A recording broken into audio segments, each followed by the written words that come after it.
What's going on? What's going on, world? Welcome to episode 21 of Bluntz, Coffee, and Tea. I'm your host, Loso, and we have Nick and a very special guest today, Sasha. Sasha, how you doing today? Yeah, she already came lit, y'all. Yeah. She came here with the energy. That's what we love. So, ladies, this is actually this episode is dedicated to y'all. Y'all like to talk a lot of shit that I hate y'all so much. The ones that don't know me.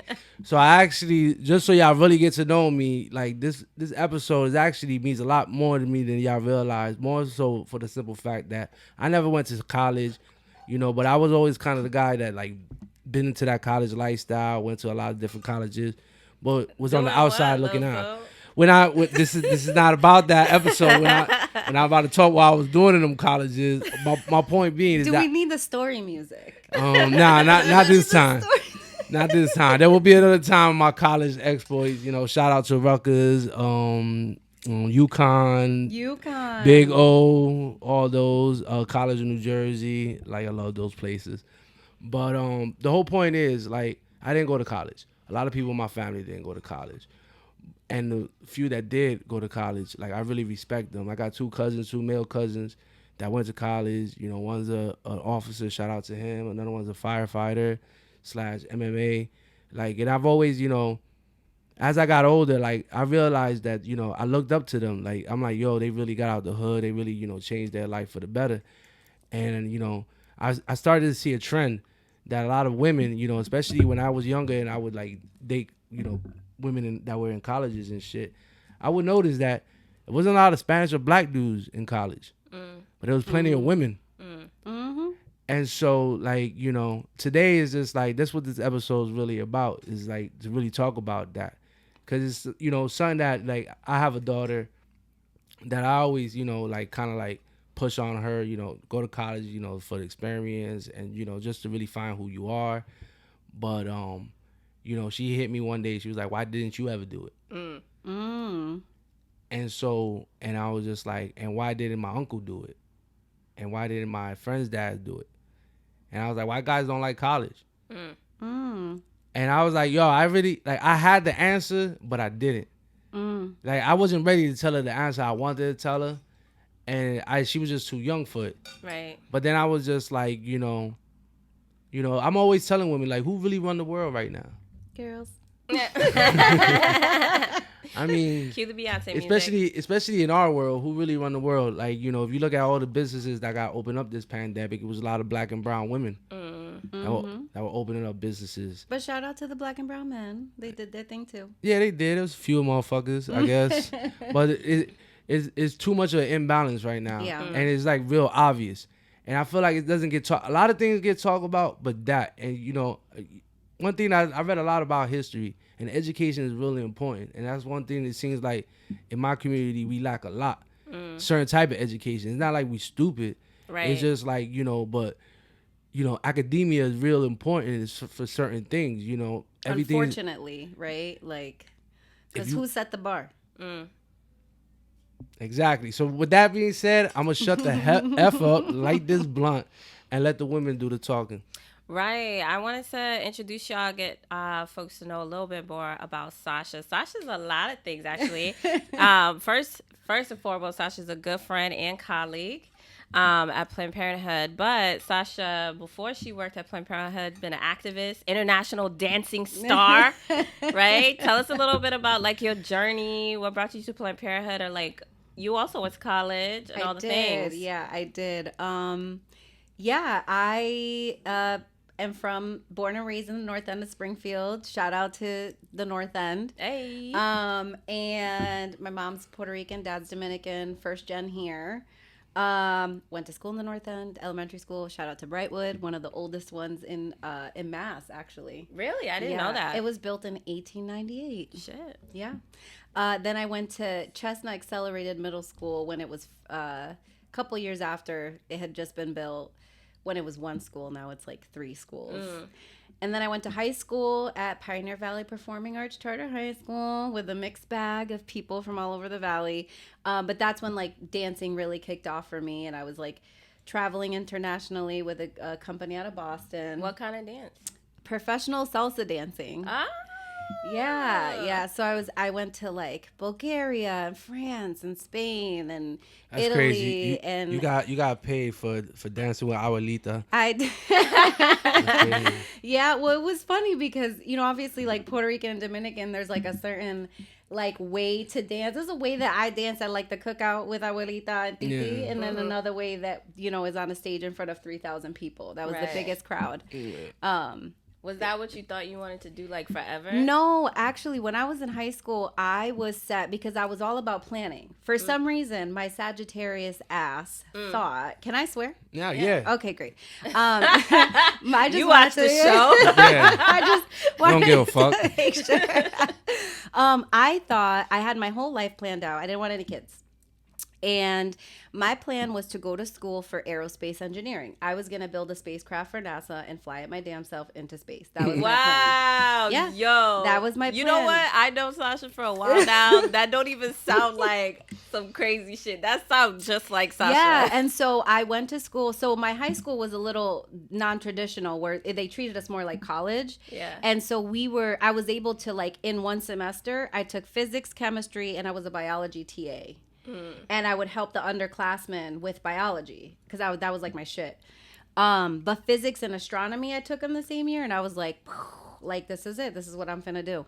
So, but my parents the whole time, like literally from as early on as I can remember, they were like, "No, mija, if you can't live in this house for free." Okay, they were like, you either go to college or you're gonna work full time, but aquí tú no vives de gratis. You can't live here for free. I don't think so.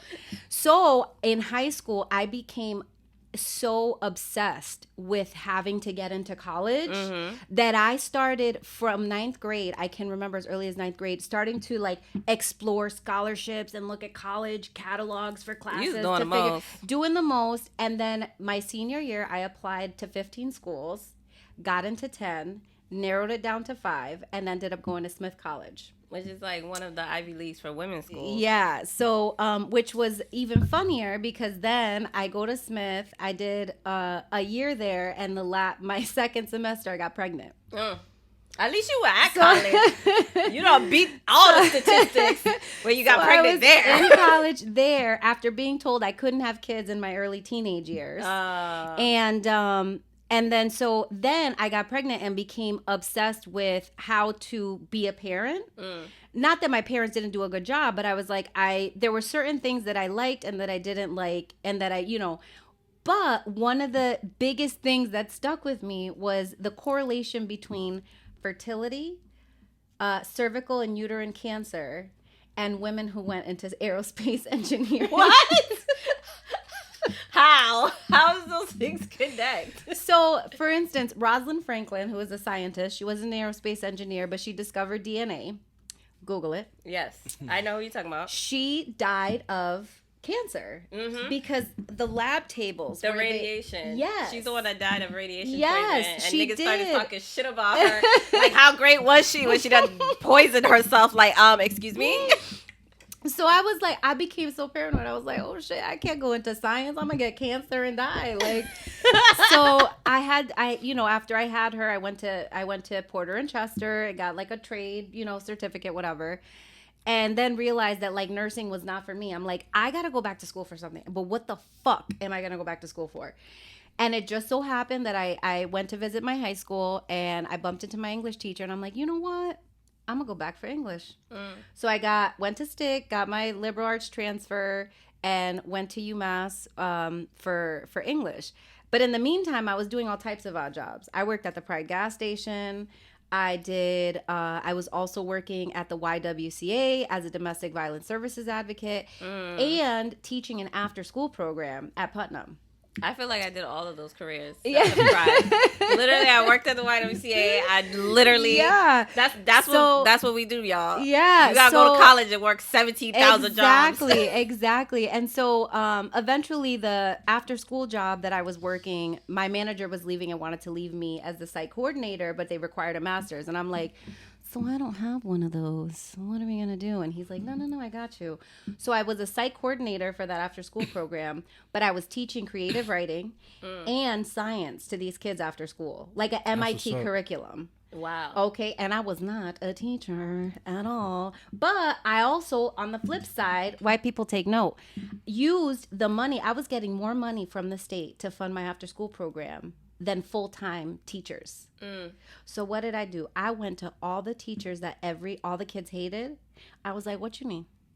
And they're like, what do you mean? I'm like, what you need? I got a budget. So the art teacher's like, you know what? I need clay and watercolors. Done. The English teacher's like, can you get me 100 copies of To Kill a Mockingbird? Done. I also need a couple reams of paper. Done. All that. So I built a report. That's how you became an activist. That's how I became an activist, and then got my kids involved in like environmental issues and things like that. Trump gets elected. They cut the funding for the program, obviously, because we had such a fabulous administration, right? Education's great. So I was like, oh my God, what am I going to do after this? It gets blurry after this. Oh, I ended up being a administrator at like Renaissance and realized the fuckery that happens at charter schools. Yeah. But I won't even get into that. Left there, and I was like, higher ed. I'll go work at Hampshire College for a reproductive I won't drop it.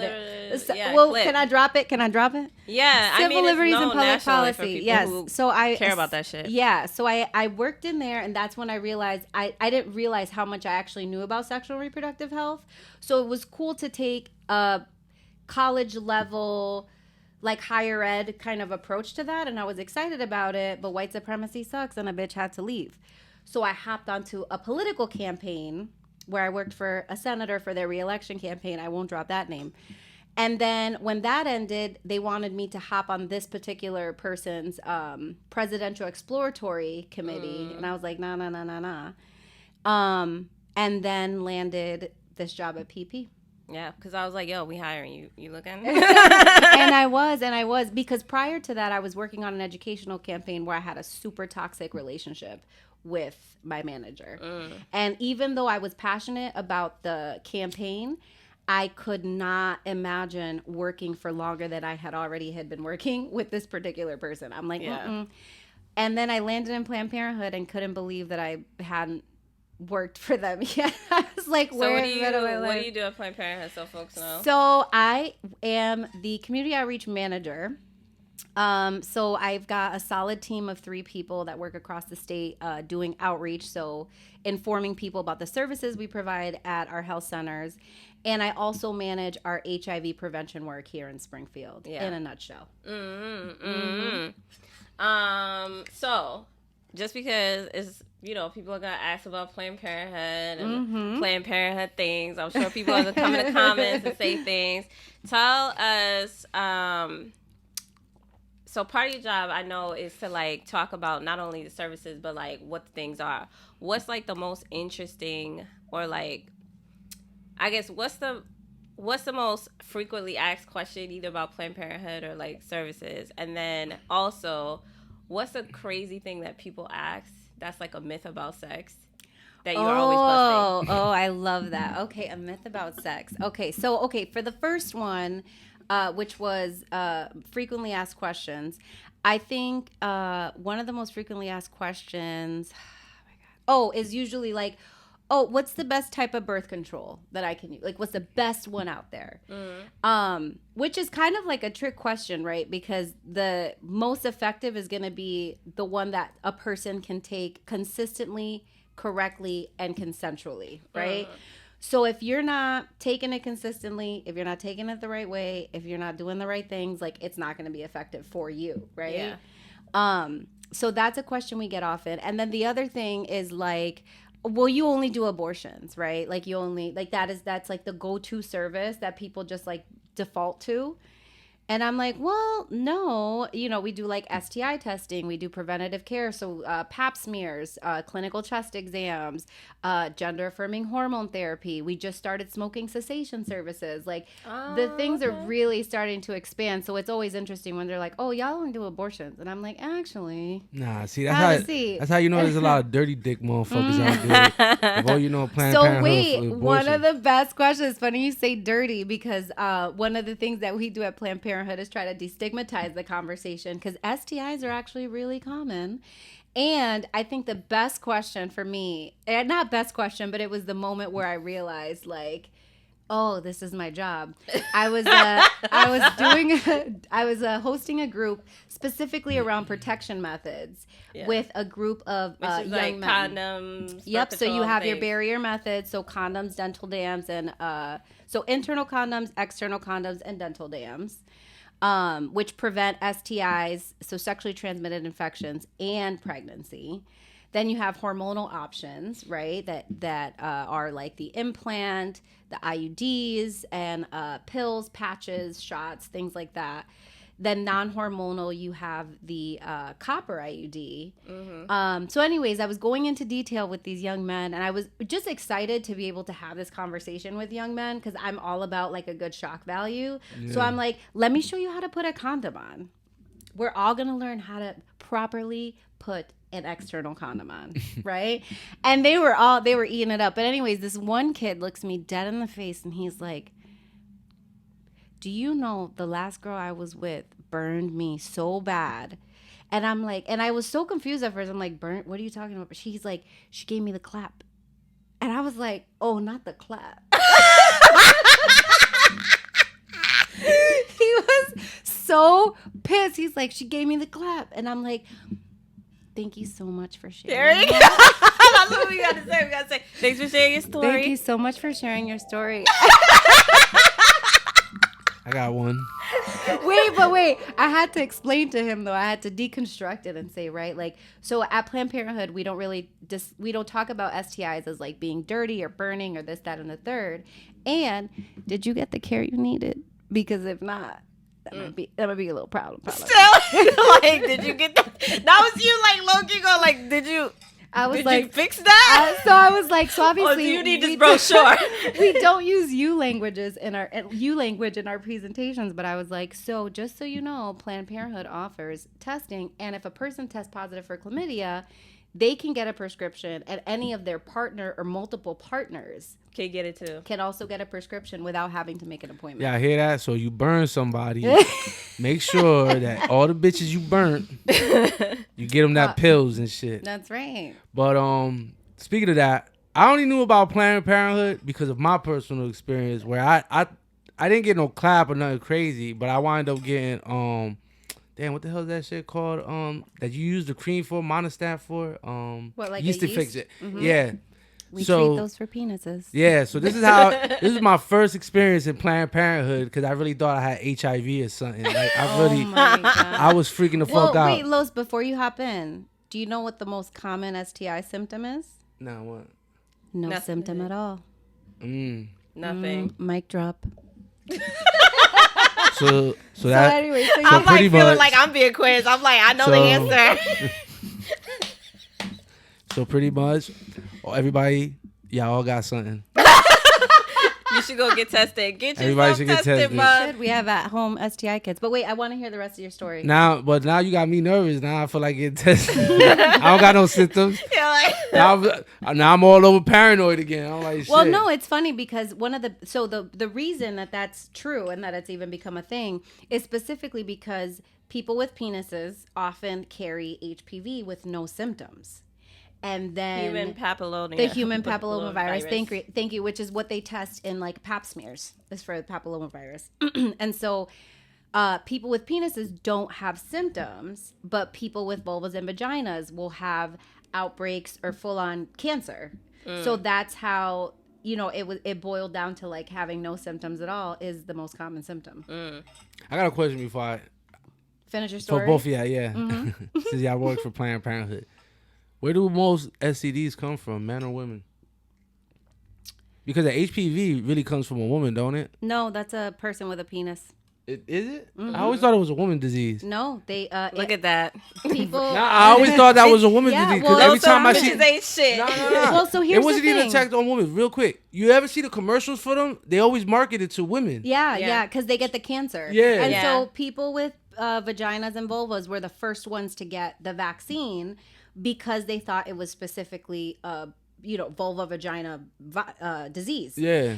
When in reality, they didn't realize that it was the penis holders that were carrying it. So here's the thing. A person with a penis can give this to a person with a vagina, but a person with a vagina cannot give it to somebody with a penis. Ah. Yeah. So, and in terms of that, so for folks that are in the 413, there is a peak in trichomoniasis STI. Like it's floating around a little bit higher than usual. So if you haven't gotten tested, I suggest just doing a little quick. Shameless plug, Planned Parenthood has at-home STI kits that people can request online. So it's going to pplm.org. So you don't want to show your face. Go to pplm.org. Get an at-home test. Only, but that is have this shit on the bottom. Reminding So me, it's specifically for people in Massachusetts. But it's really hard to track if it's a man or a woman thing because there's so many factors, kind of variants, kind of in the equation that it's hard to really pinpoint who's doing the spreading. Everybody's fucking. Yeah. There's no, and that's especially during pandemic. Exactly. Everybody's fucking in pandemic. And unfortunately, it's sad because at one of the high schools here locally, they went from 0 pregnancies pre-pandemic to 22 between 2020 and now. Well, this is what happens when everybody got to stay home and ain't shit else to do. They're studying. They're studying together because they're quarantined together. Like it's fucked up. But that also like destroys the whole idea. Like if I school my children, that these fucked up things ain't happening. Yeah, to our kids. it totally they it figured debunks it out. that whole shit. Yeah. A lot of these young people got pregnant. They got pregnant, so we're working. We're working on that too. So what happens to you at Planned Parenthood, Loso? All right, so play the music again. I gotta hear it. All right, story time per request. I love it so much. It's gonna be bad. I'm gonna embarrass the shit out of myself right now. No, let's normalize this conversation. Nah, but that's why I want to do it, because like I don't want to I want people, like, if you burnt out there, you need to get yourself checked out. I'm a paranoid motherfucker, and I really don't have protected sex just because like I got scared a long time ago. I've had family members that died from HIV. So like the idea of protection has always been in my head, like from a young age. But every now and then, you get comfortable with somebody you feel like you can, go take the hat off for. Well, one of these situations, it was that. And so one day I'm taking a shower, and mind you, she was my girlfriend. She wasn't like some random shit. I'm taking a shower, and I noticed like my shit looked like it had chicken pops. And I'm like, what the fuck? And so I'm really just there looking at it for like a whole 5 minutes. And I know you love looking at it. No, actually, I can stand it. I'm just kidding. 17 episodes about how he hate looking at his own dick. It was horrible. It was horrible. That's what I had to say. It was horrible to put my face so close to it. That was Sasha, why you had to bring it up? She did that on purpose. I did. Sasha's a big fan of the show. I am. Now, if my mother's watching this, she's going to crack up at this part. Love you, mommy. Bendición. Yes, bendición, mom. Because I literally got out the shower naked and ran to her.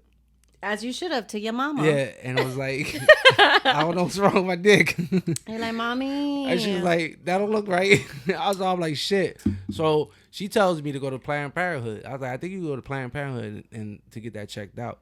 So I went over there, and at this time I was living in Jersey. So I was in the Trenton Parenthood, I think. So I went over there, and like they had to set up weight, they draw blood, did all this stuff. So they take me to the back end, I guess, where like they do the examinations and stuff.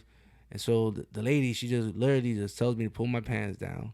like it's nothing. Let me see. I don't even know you, lady. Are you really a doctor? I'm like, this is not a hospital. Like, I really said that. I was like, yo, you just want me to just drop my shit? You thought you was gonna get violated? Yeah, I was just like, where am I? I like, this shit don't even look like a hospital. Like, hold on. But that's a good sign. We that our places don't look like hospitals. Nah, that's why I was legit like, yo, hold up. Like, you just telling me to drop my shit. I need to see an ID or something. Like, that is hilarious. So she's just like, so she shows me her little like badge. I'm like, all right. So then I drop my She's pants like, down. I'm official. So I'm official. So I drop my pants down. She go, huh? And I was like, so I'm like already in tears and shit. I was like, just tell me. I was like, don't tell me. It's gonna fall off. I was like, it's all I got. I was like, I don't got no money. I was like, listen, you gotta save them. I was like, I don't care. I don't care how much it costs. Just so you know, we have sliding scale fees. So I'm just like, so she's just looking at it like it's nothing, and she's like giggling. I was like, oh, it's nothing. I was like, you got a yeast infection. I'm like, what? What the fuck is that? And so she then explains it to me, and she's like, oh, your partner probably has. I was like, oh, so it was my partner that burnt me.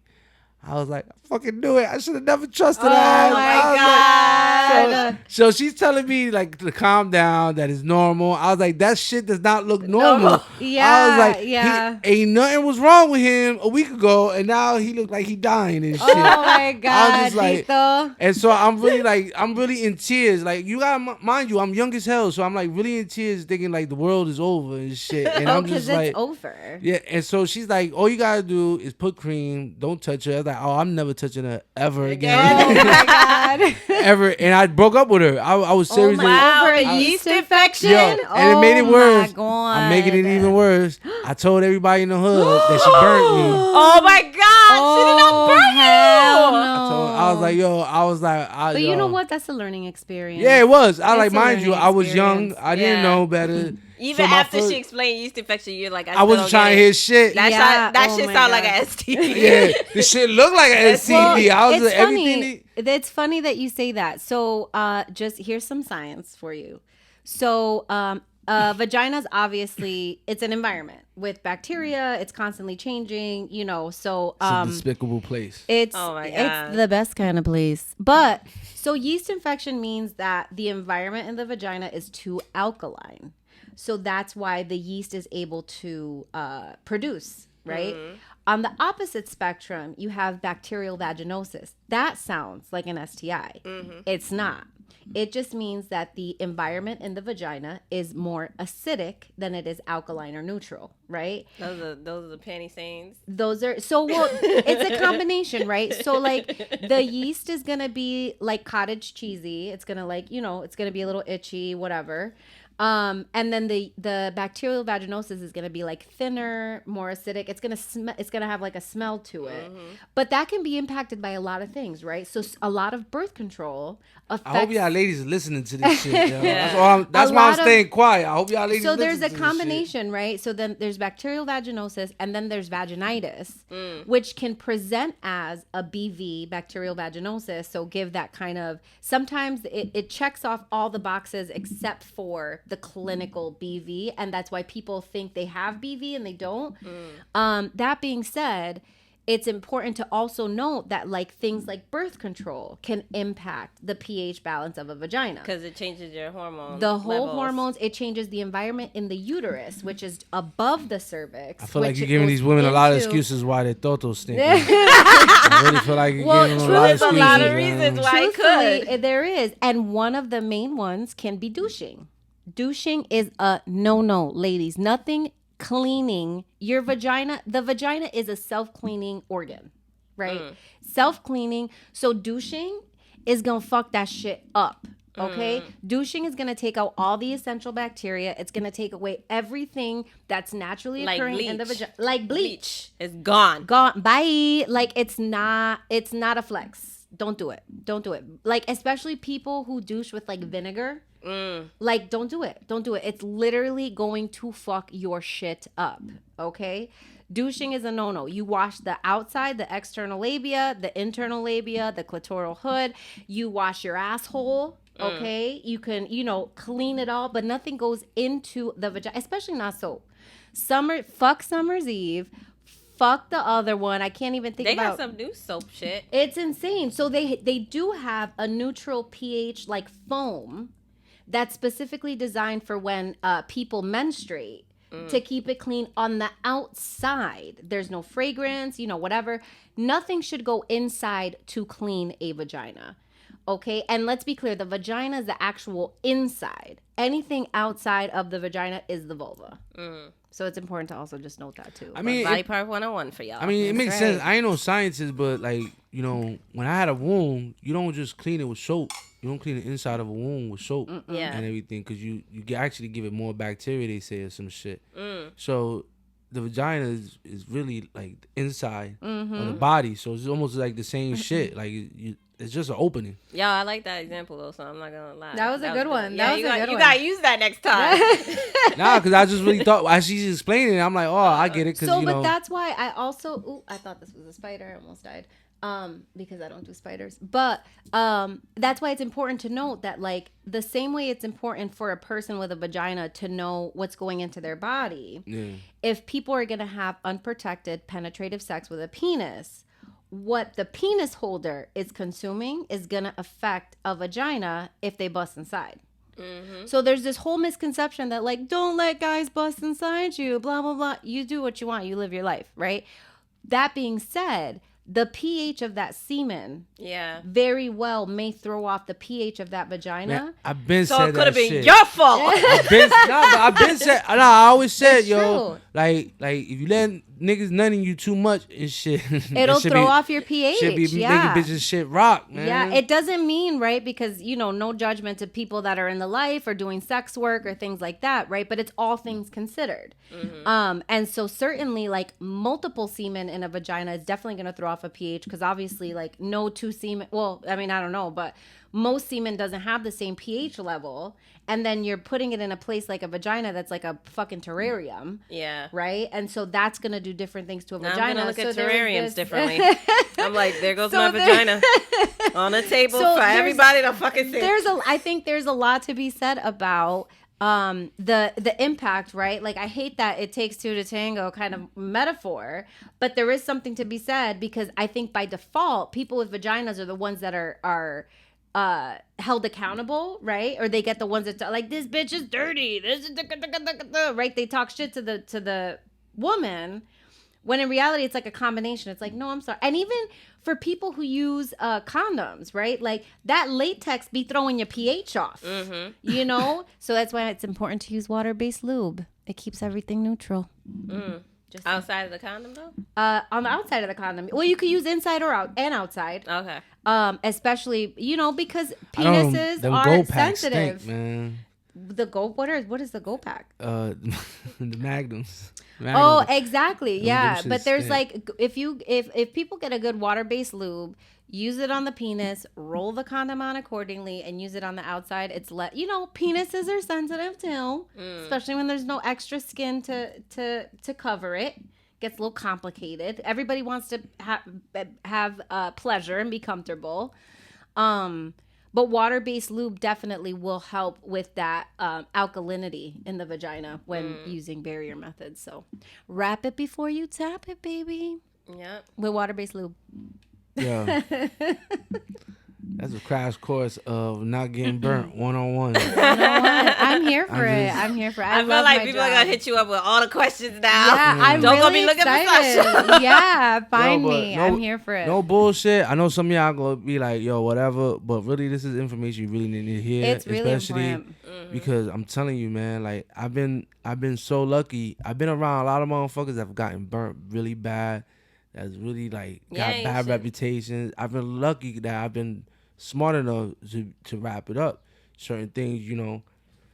I sometimes hate the you just- whole, it doesn't feel as good. Yeah, it's just, I man, hate that listen. shit.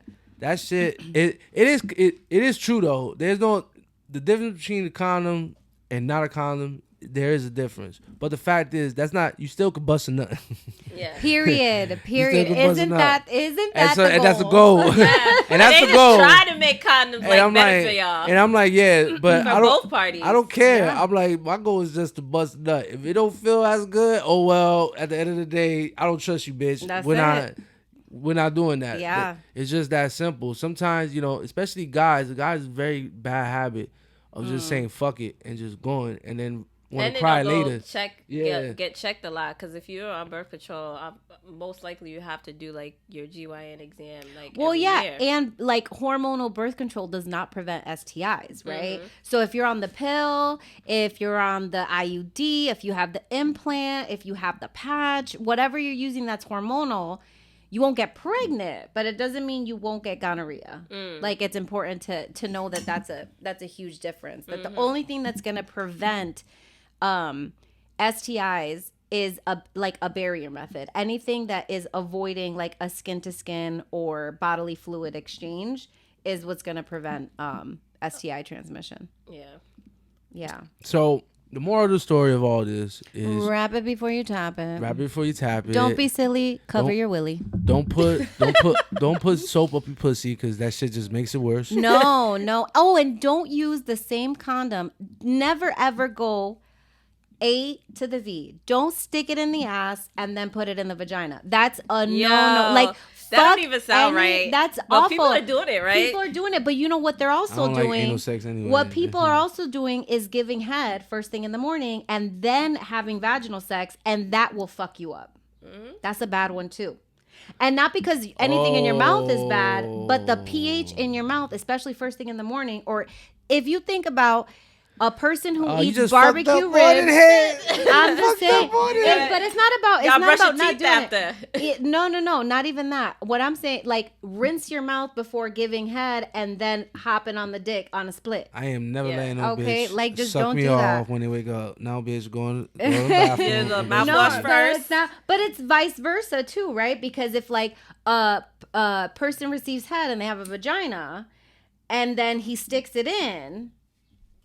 It's equally as problematic because they also have bacteria in their mouth. You know what I'm saying? So just rinse your mouth a little, a quick little rinsey rinse. Yeah. Because I mean, and it sounds like super high maintenance, but really it's like basic hygiene when you think about it. Like so rinse that's your why mouth. I said there's a lot of dirty motherfuckers, y'all. I'm telling you, I've heard some stories that from my motherfuckers dudes, right now man. didn't know that they were dirty, and they were like, I didn't. I knew a guy that knew a chick was burnt and still fucked her raw. Wow, that's bold.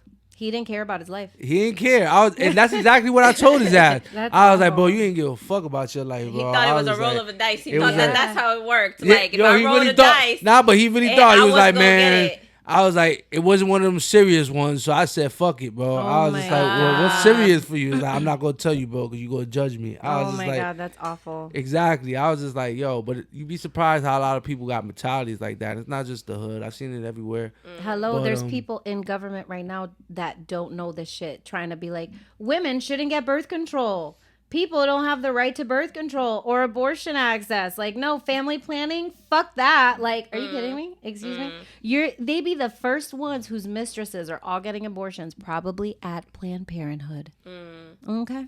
But the thing is, y'all should really get yourself checked out. Often. On the regular. It's a lifestyle. Get yourself tested just because, like, yup, I'm here for the annual. If you cherish your box or your dick, man, just get this shit checked out, man. Yeah. If you're doing that a lot, you know when your shit is off. Like, and I'm know not, what's up. Well, what blows my mind, of course, because I'm a millennial and quarantine and pandemic, I went down the fucking TikTok rabbit hole, and there is a whole TikTok, like, genre of people like downplaying or talking shit about an exam where they're like, did you know that after 21 they put a speculum in there and I'm like, no, it doesn't hurt. Okay, like 9 times out of 10, well, depends on what lens you're talking about, but if you come to Planned Parenthood, 9 times out of 10 they're gonna walk you through the process. They're not just gonna shove some fucking thing in you and like, and then if it's like uncomfortable for you, they'll switch the sizes. 100%. There's even self-swabbing options where people can swab themselves to do an STI test. So there's all types of ways to get things done. And just because people aren't having penetrative sex, so like P in the V, it doesn't mean that STIs can't be transmitted. And that you're not having sex. Exactly. Sex, period. So there was a lot of times, especially when I was working with the high school kids, that the lesbian couples were like, we don't have to worry about getting pregnant. Like, we're lesbians. And I'm like, yeah, but did you know that STIs are a thing? Y'all can give each other pubic lice. Like, what? Their minds were blown when I explained what pubic lice was. I'm looking at you, people with beards. Yeah, you gotta keep that. But that's my fault too. Damn. Yo, this is crazy. That's not a beard though. Yo, but you could also get that in your eyelashes too. Eyelashes, eyebrows. Yeah, it's crazy. You don't wash your face well. Y'all don't so take ladies, y'all makeup off. I love that beard, ladies. right? Them niggas giving y'all lices and shit. Or on the flip side, like if their beard, it's not even so much lice, but if they're not cleaning their beard, it can throw the pH off in the vagina. Like, you know. Just doing all kinds of stuff. Yeah. So just all, important things to note, Nah, I appreciate that you said that. Like, it really needs to be said. Like, I hope y'all really listen to this. And if you don't want to go to Planned Parenthood, go somewhere where you feel like you can get checked out. But get checked out, like, for real. Because it's just like a lot of people don't do it. There's a lot of stigma behind it. Oh, yeah. Some people feel like it's not cool. Yo, that's the stupidest shit. Like, or like, it's not cool to wear condoms. Like, I see that a lot of trends. Like, oh, I'm going in raw. I'm like, yo, that shit just be killing me. Like, it's not even just the STDs, but just the random pregnancies. Like, y'all just think that shit is just cool. Yeah. And it's just like, it's not. And so, but most importantly, I really feel like people do need to educate themselves on how to protect themselves. And women, carry your own condoms. Yeah. Create boundaries. That's why we reiterate the consensual Just part. don't keep them in your wallet forever. Don't keep them in your purse. wallet. Don't keep them in your car. They are temperature sensitive. There's ways to figure out the quality. Hit me up. I'll give you those tips. There's more steps to using condoms than you think. And carry your own shit. Carry your own shit. Because he's like, oh, I'm not fucking if it's not raw. Like, bye. Sorry. Yo, I made a whole story time. I made a whole business in college selling condoms. I would go out and get like the big, like the good ones. Because, they always gave you the lifestyles at college, like the lifestyles. Yeah. And dudes really like the Magnums or the like really high end like Trojans that do all the different things. Yo, and now you say that, wear a condom that fits you. Yeah. Cause I get that a lot of complaint from women and shit. A lot of y'all dudes be trying to get that gold pack. You can't fit in that then gold the pack. condoms rolling down in your vagina, get stuck in your And vagina. but if it gets stuck in your vagina, give us a call and we can take it out. Oh yeah. There you go. Foreign body removals, that goes the same for things like tampons. Some people, it's okay. It happens. It's totally normal. But if a tampon gets stuck in a vagina, it can't go anywhere else. But certainly it could reach a point where, like, your fingers can't reach. But Planned Parenthood can retrieve those foreign bodies for you. Yeah. I want to say this before we get to the next part of the show. These people know what they're talking about. Mostly Sasha. I work for a whole different situation. She definitely knows what she's talking about. Yeah, Sasha definitely. Really, I just wanted to say Everything her. I know I learned from Sasha. Sasha works for our I really health just wanted to center. say her, but I was trying to be nice. No, she worked for the health center. I work for advocacy. The politics. You want to learn the politics around this. I got you. This ain't no advice show. This ain't nothing like that. No, and I'm not a doctor by no means. But, compared to where I see a lot of trend going on, a lot of people trying to give advice out there and don't have the credentials to give advice. And I'm seeing a lot of podcasts, not to shit on nobody else's podcast. But giving different... pretty much. I said what I said. Pretty much. But fuck y'all. We love our fans. Thank you, Sasha. There's a lot of misinformation going on. Yeah, and, big time. And it's just like, at least, if I'm going to have somebody talk about this or anything that I have somebody talk about, at least know that they know what they're talking about. That they actually have the credentials to talk about it and shit. And they're just not talking out their ass just because they fucked a bunch of people or they think that they know what they're talking about. It's like these people went to school. These people are in the trenches. They know what they're talking about when it comes to this stuff. And that's hours why of training. That's why you see. This is the first show I actually was dead quiet. I really wanted y'all to hear what she had to say. Anything, because I really feel like it's really important. It's like a real taboo topic to talk, especially like with Spanish and Black people. A lot of Spanish and Black women I've dated, it's like you can't even talk about that shit. It's just like couples don't want to talk about it. Yeah, because it's like you're accusing them of being like dirty or something. When in reality, it's probably a yeast or bacterial vaginosis. Yeah, with things that can impact that, or things like laundry detergent. Okay, like people and the material of underwear that you use, or like your jeans, the dye in your jeans, the dye in the and jeans. If you're wearing a thong. soap, but also like the people that they fucking, you know what I mean? Whether it's penetrative or not, like it's all things considered. Like if a person's hands aren't clean and they're gonna finger someone or put somebody, you know what I'm saying? Like that's all or gonna they're impact under it. their nails. Under Dudes, the- clip your nails, Yeah, clean your nails yeah, out. straight up, You straight trying up. to do Like this it's so with many dirty fingernails. Don't be It's doing this to the vagina so many with dirty things to fingernails. consider. Like, just make it a normal conversation. Like, make it normal to get tested. Like, make it normal that, like, you know what, STIs are common, but it's not permanent. It's not forever unless it's HIV, and that's a Just different stop acting like conversation. it's not cool. It's uncool to get tested, or it's uncool Yeah. to put a condom on. That shit is like the most corniest shit to me. Like I don't know when that started really to be a thing.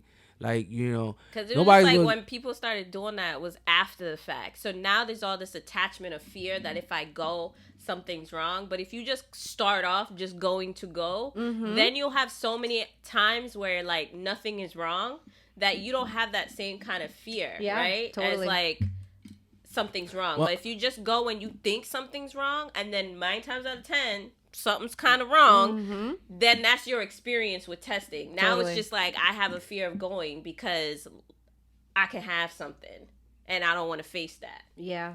That's how it was the first time. But then afterwards, it's just like, after a while, if I wind up having like, if I felt like I had a dot year and just doing the most. I had And a I was- dot year. So yeah, everybody has a dot year. I did. So Several years. So if I had a dot year where I felt like I was doing the most, shout out to 2007. 2007, I was like in 8 different colleges and shit. Yeah. So hoes in different area codes. That was my mode. Nobody knew about each other. We was, yeah. me, Star, shout out to Poppy. We started that whole OT boy thing where we was just going OT for pussy. And it was coincidentally that same year, I was just like, you know what? It's time to get checked out. Yeah. I was running wild. And so I remember my boys was just like, wow, you bugging. Like, and I'm like, nah, like, it's just, ever since that one yeast infection, ever since then, it's like every year or every other year, I get checked out just for the hell of it. It's not that I think I'm burnt.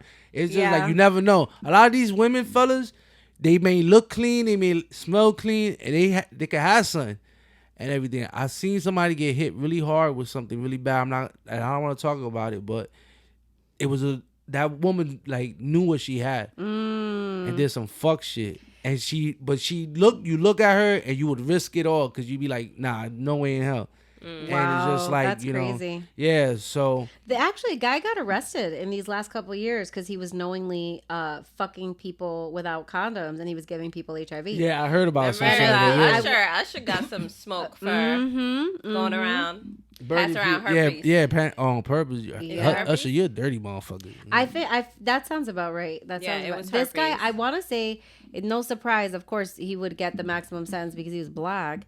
But he, because fuck the system, because how many fucking white people haven't done the same shit? But this Yeah. particular, he was African-American man. I think he was in his 30s. He was also having like mental health issue things, but they slapped him with like manslaughter charges or something wild. They He went, was fucking white ladies, huh? probably. Yeah, that's what it was. They wanted to give him a all chair. the way in. They went all the way in and charged him with some shit. Yep. Wow. It was crazy. I feel Still like it was fucked up, 5 though, years. what he It did, is though. crazy. Fucked up. I Yo, want to that say shit- he got like 35 people sick.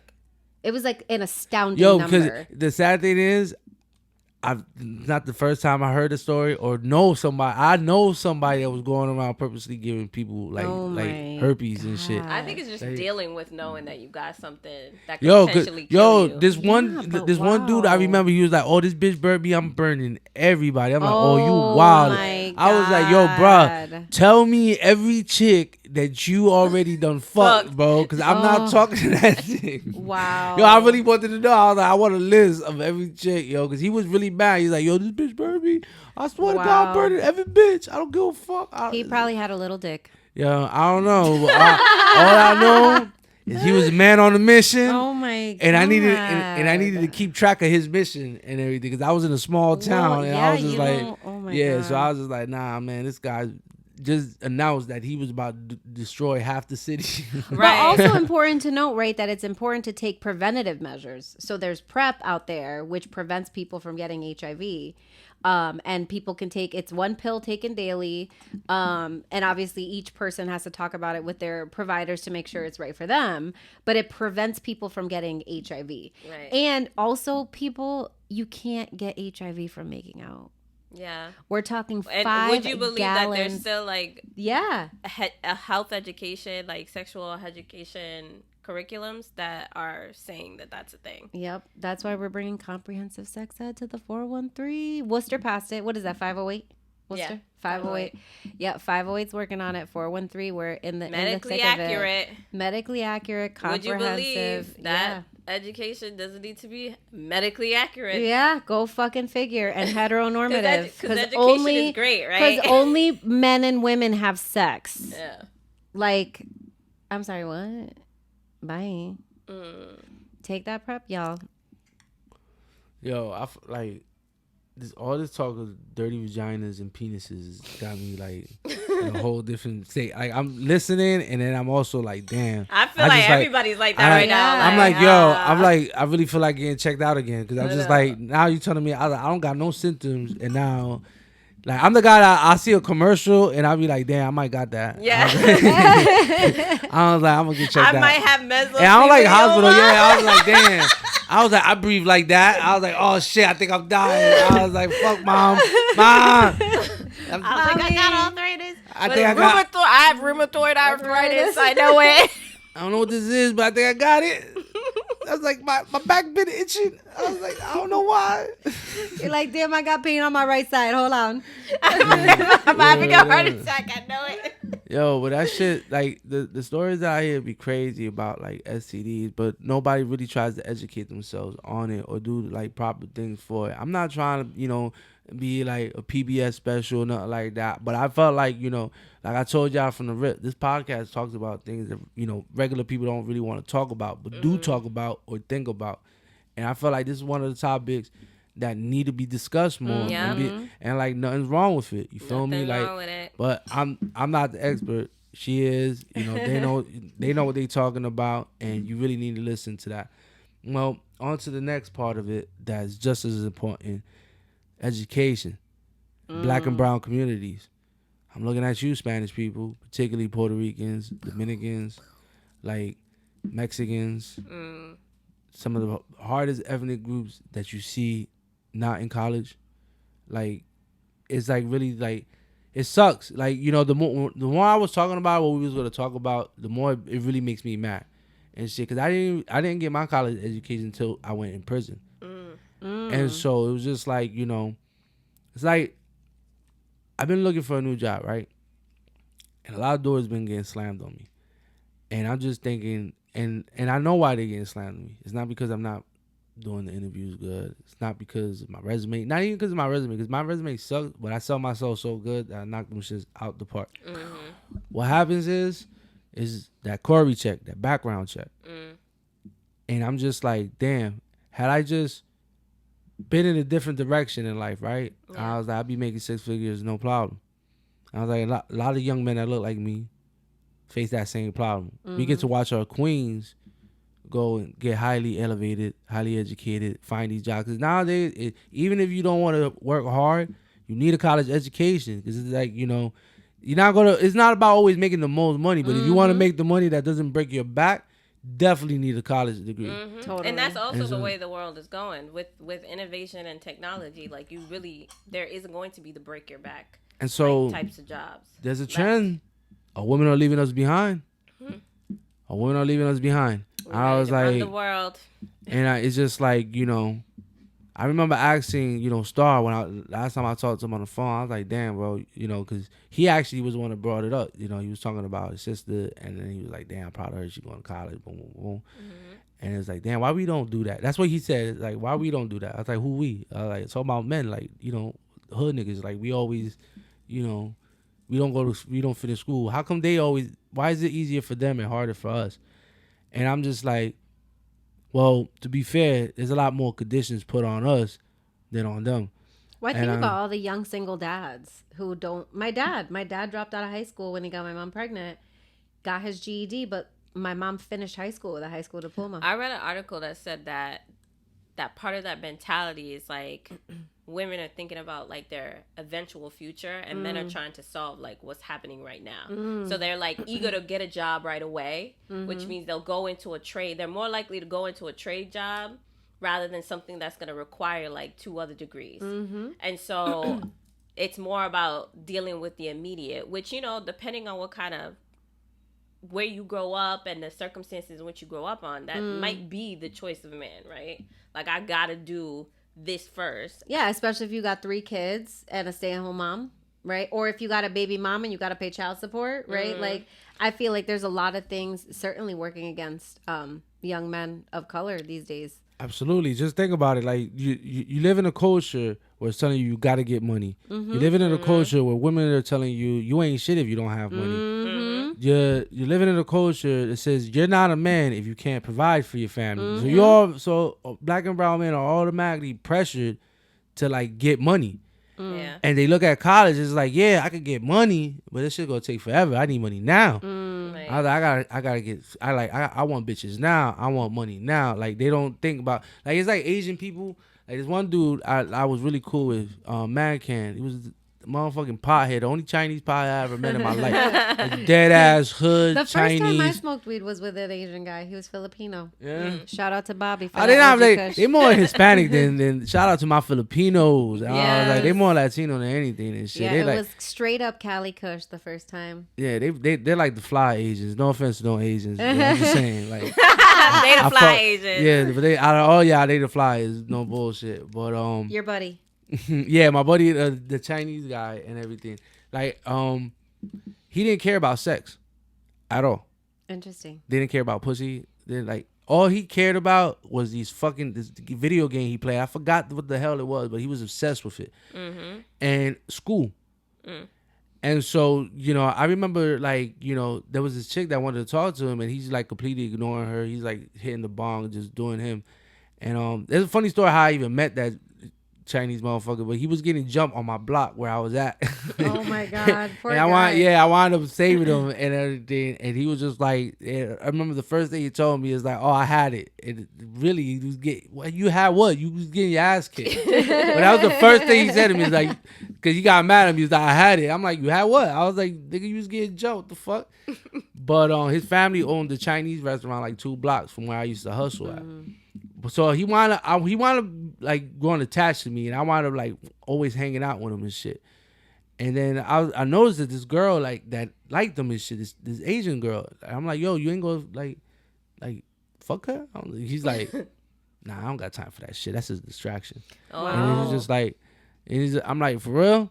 I'm like, you bugging, man. And it's like, nah, you bugging. I was like, you wasting your time with these hoes and shit. And I was just like, you go to regret. I was like, you go to regret it in the future. Well, guess what? I'm a broke motherfucker, and he's making millions. Right. Wow. Shout out to and him. Asians, I'm gonna say that again. Americans, Millions, not 8 mil, millions. Millions. I'm not gonna say who his Wow. real name is, but he follows me, and like, he's still a good friend and shit. And I'm just gonna say, like, you know, like, that dude is just like, you know, I'm proud of him. Like, I'm legit proud of him. And it made me think, like, damn, pussy is definitely a problem. And I was just like, when you make that the center of your universe, when you make sex, period, and, you know, or just being popular or whatever your vice is, when you make that the center of your universe and you don't focus on what you need to focus on, you never go nowhere. And he had a, you know, tunnel vision. He was just like, nothing's going to let me stop. He wound up moving to California. Next thing you know, boom, boom, boom. Now he's doing his thing and shit. And I was just thinking, I was just like, damn. Now he's driving fast cars, like doing what he wanted. He played now he has time for that. Yeah. he played the long game. Yeah. And I was like, And we don't know how to play the long game. And that's what women are doing now, is playing the long game. It's playing the long game. Asian Americans, too, are one of the top degree getters in the U.S. And they're not the biggest And I ain't trying to play on stereotypes or before anybody talk about racist shit. First of all, get the fuck off this show. Second of all, real. yeah, because I don't got time to be We don't got explaining time for that. I don't got time to be explaining myself. The point is, it's just like, I noticed that different cultures, you know, they know how to play the long game. It's not about who's smarter, who's dumber, what race is smarter or dumber. It's just our culture. Sometimes people don't realize that we just about the short game. We want Balenciagas. Oh my God, these Puerto Ricans back there. It's always something. I'm like, that's yo. not my car, I don't think. Yo, it's always something, yo. Shout out to the Puerto Ricans though. Yeah. But we don't know how to play the long game. And for generations and generations, that's has really put us on a disadvantage. We can't always blame white people for everything when we now know what their blueprint is, and we still doing nothing about it. Because it just seems like, Still chasing fast money. Still chasing the fast money. And I'm a victim. And listen, I'm the first one to say it. I'm a big victim of it. I'm a big victim of it. I'm a big reason why I even went to jail is because I wanted the money now. I wanted the hoes now. I wanted the cash now. And I just was impatient. Short game. Now look, now I have to work backwards. Now I'm working backwards just to get where I was before I got locked up. Yeah. And I was just like, that's backwards. Yep. That's backwards. Yeah. But I also think about for like Shanique and myself, we're like first generation here. There is no generational anything. Like it's our first. So it's like we're learning on the fly. Yeah. Like how it's done. How to piece it together. Like my daughter's 10 and I started her college fund early. Like I had friends. My friends that were that helped set up her college fund, and like this is what's what I mean. Yeah, and even now, but now that you did it like on your back, you're like, oh, I need to prepare my child. That's the type of long game I be talking about there though. Yeah, it's that we don't do. Because I feel like there be bitches out there that think they're entitled, that don't have college education, that just want to live that fast in the moment lifestyle, like pay for my lashes, pay for my fucking nails, pay for my lifestyle, and I'm gonna go to fucking Miami with my besties, see you when I see you, and feel like entitled, like if they like deserve that, which is, I mean, if you get a sugar daddy, hey, by all means.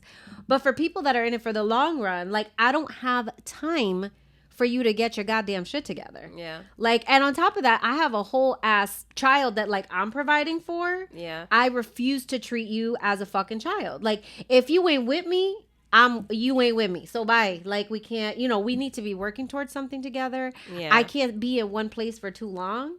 And not even just physically, right? Because there's obviously some stability that I have to provide for my daughter who's 10.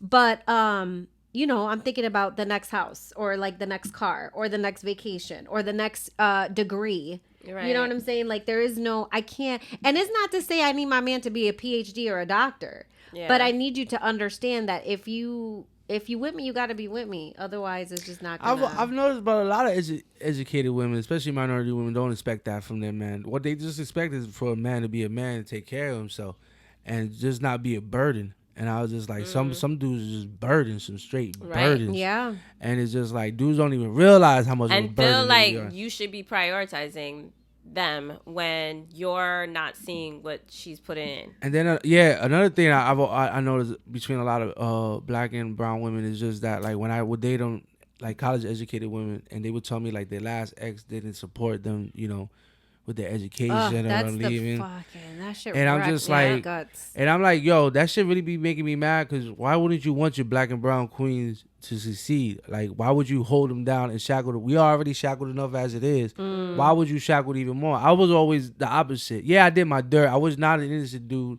But I never told a chick not to go to college. If anything, I was always, pushing it. Yeah, do that. I was like, don't be like me. That was always in there. Yeah, totally. Don't be on the street. Don't be like me. Go ahead, go to college, girl. If you need help, I got you. And so that's the mentality I was, because I really wanted to see my black and Spanish women succeed, because I knew it was hard for me. And now they are. And I'd be glad. That's why I said, like, success, a woman's success never intimidated me. I've always just be proud of it. And I feel like that's just the way the world is gearing towards anyway. I mean, because like I said, back in the days, women didn't work. Now women work. Of course, they're going to be in positions of power eventually. Of course, they're going to be CEOs. They're going to want to run businesses. But my thing is, where are men going to fit in the future when women are running the world? That's a great question. It makes me think about, like, what advice I have to give my daughter, like, in the future. You know what I mean? Like, obviously, like, I think more than anything, first of all, do not get married before 25. Like, that's like a big, everybody, I don't know who's listening to this shit, but people who are married, a lot of the people that I know that are my age now are fucking divorced, and they all got married before 25. You seen our episode? Why get married? Yeah, Why marry? Yeah, I'm getting married next year though.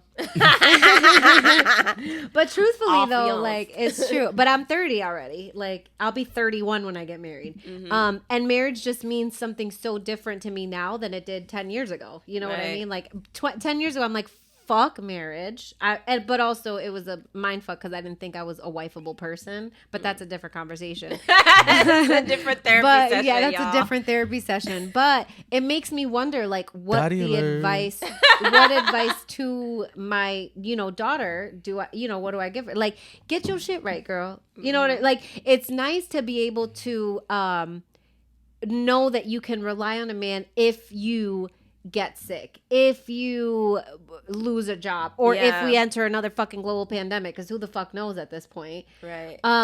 But also, like, have your own shit, and even my mom was a stay-at-home mom for as early as I can remember. She finished up her career. She was a special education teacher up until I was born. No, up until my little sister was born. And then my dad was a stay-at-home dad, which is funny because he's Dominican. But he took care of me. I was the only kid. But I think that's the answer. I think that's the role. If women take over the world, like, men are going to be that. Yeah, the roles will reverse. Yeah, or like, it just means a whole different family dynamic. You know what I mean? Like, because I can't say that if I was given the opportunity to be a stay-at-home parent, that's something I would jump on or I'm waiting for. Like, that's not it either. I'm not looking for a person to, provide, not even provide, because obviously they provide something, but fully support or like be a full-on dependent to my significant other. I can't. That's not my expectation. First of all, because I have a whole other kid that, is not my future husband's, right? So when him and I started dating, it wasn't like, well, I'm a package deal, daddy. You know what I'm saying? That wasn't the conversation. Thank God. It wasn't the Thank conversation. God. Oh my God. For me, it was like, okay, we can be together, we can do all the things, but like, I got my kid and she got a daddy who is taking care of her. He put himself on child support and he's Puerto Rican. And like, we'll figure it out. But when I was sick recently, he offered to take her to school. He offered to help out with her, even though it wasn't something that was like inherently a requirement for me. Yeah. I wasn't like, no, you got to take her to school and you got to take her to softball. Like, no. That's what she got a mommy and a daddy it's for. different when a guy does it naturally. Right. Yeah. And I Like think that- that speaks volumes about him. Yeah. Because certainly, like, I suppose it should come as second nature, but it's not a requirement. Does that make Right. sense? Like, Yeah. Yeah. I'm not getting with a dude to be like, well, you gotta Be feed fake me. daddy to my You know children. what I'm saying? I'm not gonna go out to dinner with a guy that I'm dating, which I'm not dating right now. I'm off the market. But I'm not gonna go out to dinner with a guy and then be like, oh yeah, my baby's waiting at home. I'm gonna order a to-go meal. Like, can you pay for it? You know what I'm saying? Like, I be Los was like, and now you have a fiance. Yeah. where these women at? No. Where these women at? No, that are but like seriously, that? but With I kids. like, and it's funny, I didn't like realize this concept. I've been on like Clubhouse. If anybody's on Clubhouse, the Clubhouse app, and that app is just straight fucking savage. But I've heard women out there that feel this sense of entitlement. That like even my mom, who was a stay-at-home mom and was fully dependent on my dad, would always be like, no.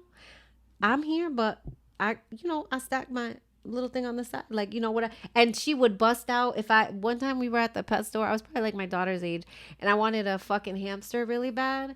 And you better believe she had a little stash and she was like, let's go get a little hamster. His name was Elephant. He lived for a long time.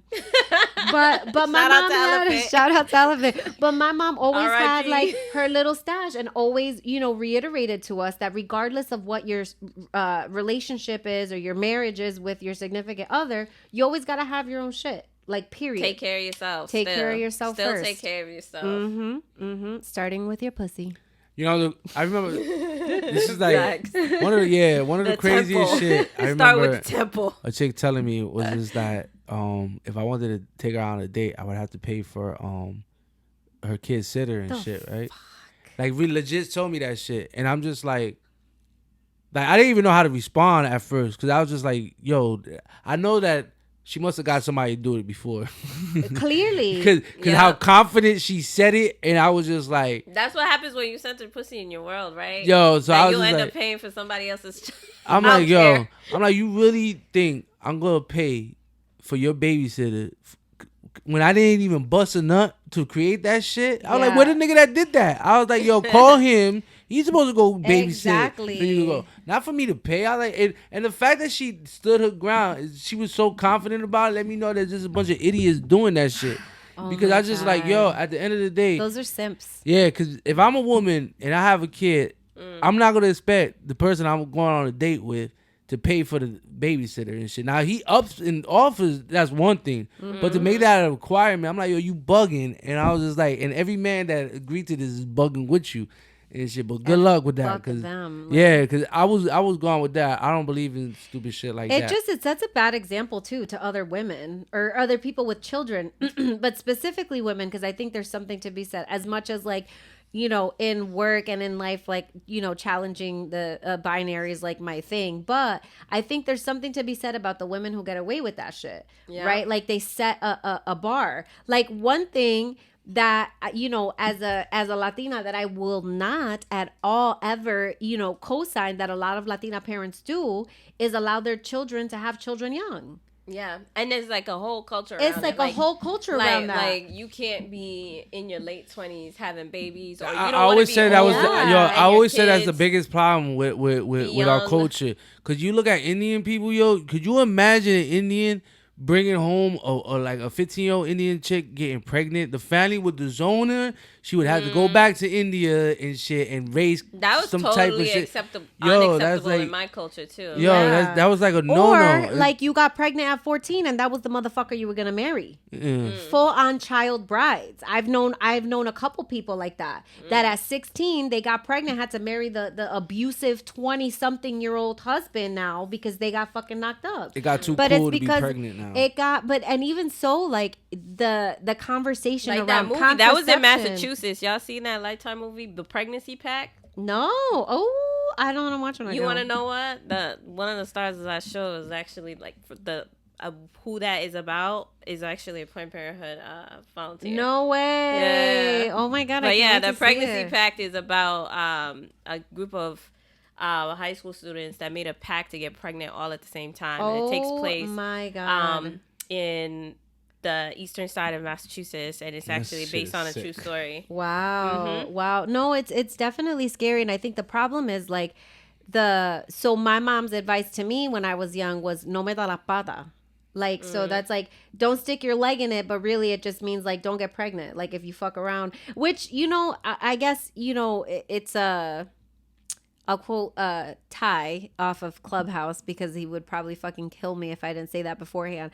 But it's like play stupid games, win stupid prizes. That's like that's his MO. So that's why I had to say his name is Ty. He's on Clubhouse in case anybody knows him or listens to him.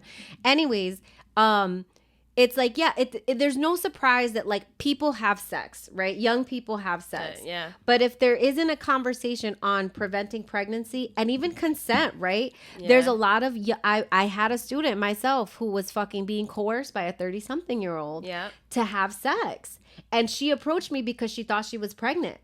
But she was also in foster care. So I was going to say a lot of young people that are in like foster care systems or housing places end up in a lifestyle because they engage in relationships with older people. But sometimes it's out of necessity just to live. To eat. have a stable place because the home isn't great that they're staying at. So it's fucking terrifying. But also like the conversations of like, people being able to say no, right? And knowing that like this is a fucking adult. You know what I'm saying? I was just having this conversation because Scott Disick, Kourtney Kardashian's ex-man, because they were never married, people get on him a lot about, again, I think he's gonna be 40 and he's dating a girl who's just turned 20. So I think there's something to be said about that. Like, sure, it's consensual, but is it grooming? Yeah. Is it fucking disgusting? Yeah. But then you turn around and Kourtney is hanging out with Addison Rae, that fucking 20-year-old TikTok star. Like, what are you doing? Right. Y'all ain't got nothing in common. I'm 30 and sometimes I be around 27-year-olds. I'm like, what we got in common? Right. I don't want to talk Which too I much. I don't know. You one of the few, because I'm looking at these dudes my age and shit, and I'm looking at 20-year-olds, and the lines are getting blurry and blurry. It's crazy. getting It's blurry and crazy. blurry. But it's even crazier when you're talking about, like, especially in the state of Massachusetts, where 16 is that gray area where they're getting involved with people in their 30s twice their age, and it's like, oh well, technically it was consent. It's like, no, that was grooming, and you're fucking disgusting, and I hope your dick falls off. That shit's nasty. Or that your vagina shrivels up, because bitches do it too with little Yeah. boys. I've read a couple cases where, like, these full on married women. Remember the big court cases about that teacher that was seeing Yeah. that kid? Yes, That was 13 yes, or whatever it it's was. so And then she got fucked pregnant up. by him. Yes, Don't with think a that whole we are husband. above it, you I ladies. prefer We do that dumb shit a too. younger woman, but I don't want no Young, chick that- yeah, I right? It's don't- different when it's like they're 3 years younger than you. Nah, I gotta be Right, more than 2 right. years, though. It's That ain't it's young. I don't want an old definitely bitch. Oh my god! it's scary. No, it's really scary to think about. And so that's why it's important to start these conversations young with children, because and it's not to talk about sex, right? Like, I'm not talking to my 10-year-old about penetrative sex or types of sex. Although if she were to ask me, that's a different conversation. I got a book for that. But but it is a matter of, like, you don't have to hug everybody you see. Like, don't sit on anybody's lap. Like, say no if this is like your boundary. If you don't feel comfortable, like, have the conversation. Because if not, like, bitches finna end up like, what was that, Monica Lewinsky? I mean, that bitch ended up on top. Let's be real. But it was because of some goddamn scandal. Like, that was gross. Sorry, Bill. Like, thanks, but no thanks. Ew. Yeah, this shit just, like, I just feel like all that shit's just getting out of hand. Like, you know, people just don't, like, I don't know, like, a lot of things that don't get talked about, especially, like, in our communities, especially with older men, always, you don't know how many times that I see dudes that are around my age liking and, like, creeping on young chicks' social media accounts. And I'm just like, yo. And I'm just like, some people I actually really know, and I point them out on it, and I'm like, yo, that, like, you bugging. And he's like, nah, it's not what you think. And I'm just like, nah, bro. Like, it's exactly what I think. Yeah. But, like, how do you even find this person? How you find these chicks? Like, Right. like, you looking for them, because they're not your on my shit. algorithm. Your algorithms are set to see little girls. Yeah, Let's that's talk what about I'm that. saying. Yeah, let's because talk how about you what finding you them? doing. That little girls is in your timeline. Yeah. I was like, because I don't have a single little girl on my timeline, so I don't get where you Right. getting them from. How are they finding you? Right. Like, because I don't know, Because man. the That shit- algorithms. We'll be here for another 2 hours talking about that shit. We'll just say we'll say Yeah. that for another episode. I'm gonna get Right. to that, because there's a lot of creep shit that be going on Creep and shit, shit. that don't get talked about, that both That's men why and my women kid know does not about. have social media. And it's just like, yeah, it's just Don't like, do that creep shit. yeah, because it's just bad. It really is bad. It really is bad. And it's people that you really, like, wouldn't think. And it's a couple of FedEx drivers, couple of fucking politicians. It's people you don't really think, and you see every day. Yeah. And it's creeping on little girls and shit, on some other shit, and, like, doing it in a real smooth. Some motherfuckers are doing it right in broad daylight. Yeah, they don't girl, care. This poor girl, 14-year-old girl, was at the bus stop, and this guy hopped the fence trying to pick her up, and she's like, "I'm a minor," and he's like, "All right, be a bitch then."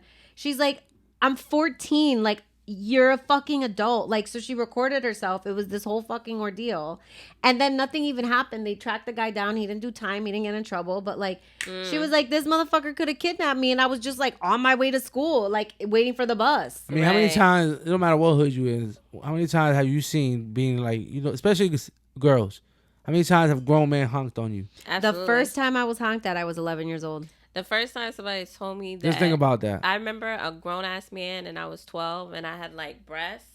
Told me that I had really nice boobs, and he was like, to me, he looked like the age of my father, and I was just outside playing with my friends. And that's one thing I'll give y'all women. I really feel bad for y'all women for that. Like, you haven't experienced that as a little girl.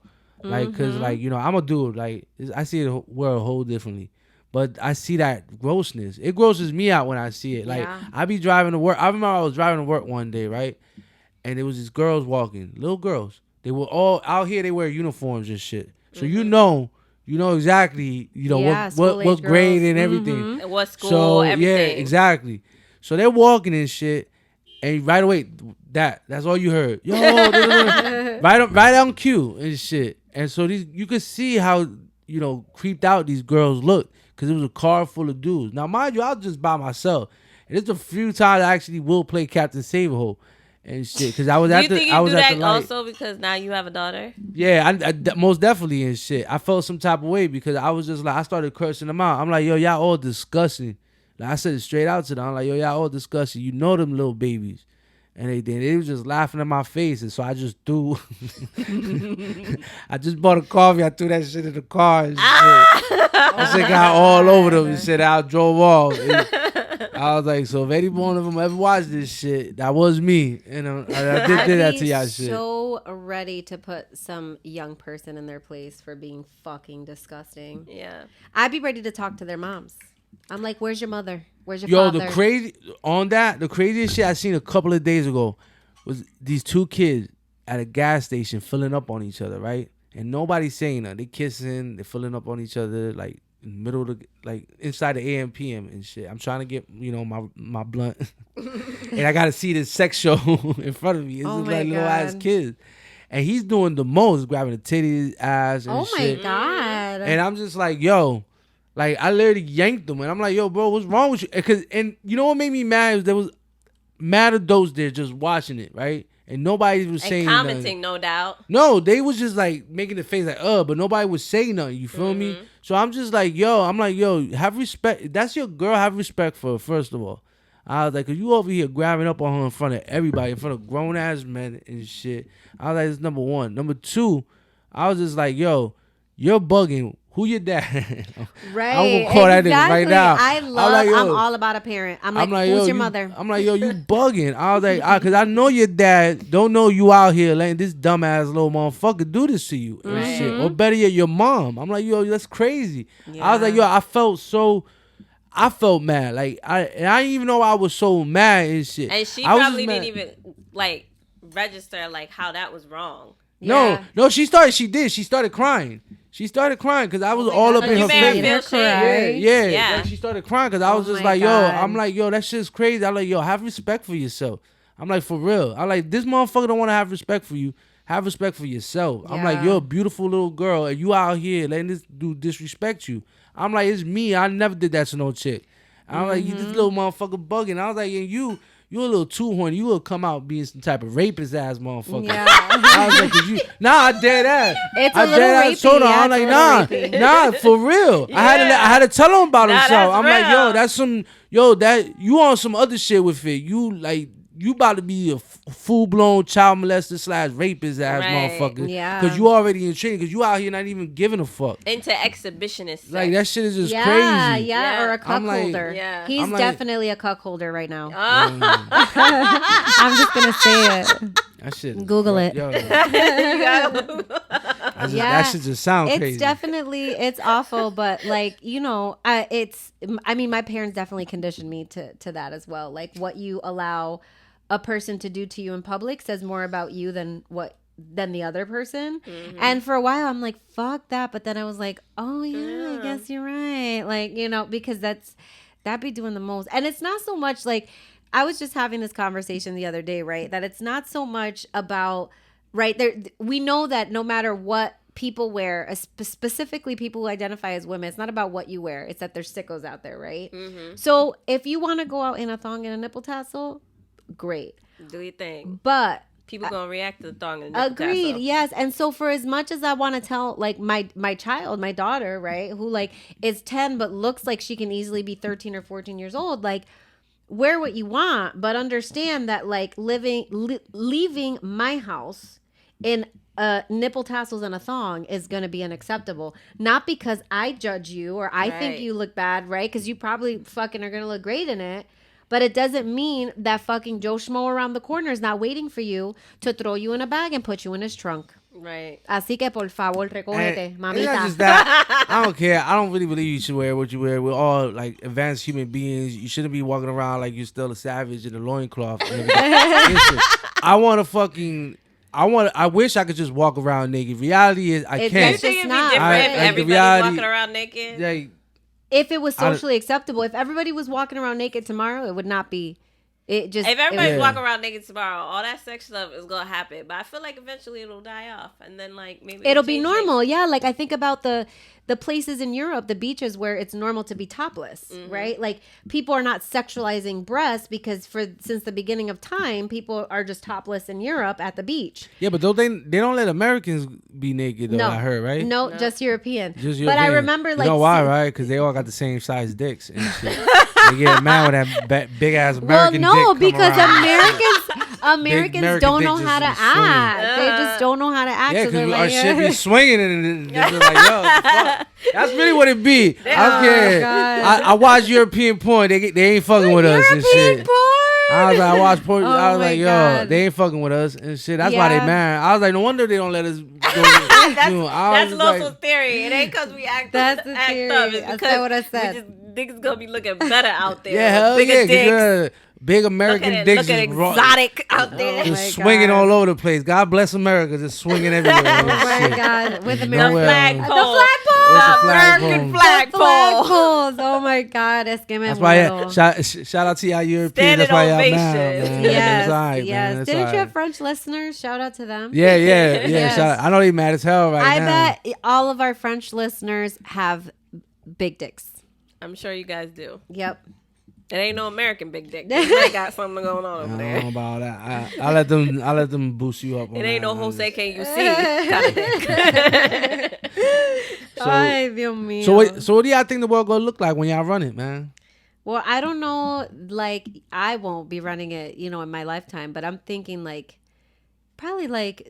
So my kid's 10. That would suggest a person her age. Presidents, what? They got to be 35 at least. Yep. So it could be in her lifetime. That's only 25 years away. Look, you got a female black vice president. Mm. That shit is just like, I'm not trying to get politics in it, but that like, cause I don't agree with none of her shit. Right. but I was gonna say, yeah. She I really checks don't. off Anybody the that box. knows me, yeah. Yeah. Anybody that knows me, I definitely don't agree with She none of her checks shit. off the box, but the fact that little a black whole and brown ass girls, DA. cause Yeah. a little black and brown girls can say, oh shit, this shit can happen now. Yeah. And that's what My she said, kid will like- probably only ever remember Kamala Harris as a VP as Yeah. early as she can I remember. feel like that's so deep that you just said that because I don't feel like people realize that like little kids right now really at some point saw a black president and thought that was normal. Yeah. And you'd have to tell them otherwise that wasn't normal. Yeah. But that was their normal. Yeah. Yo, I still remember, like, and I hate to, like, because some people are just not gonna get it. But I remember, like, when Obama was president, like, it changed my perspective of everything.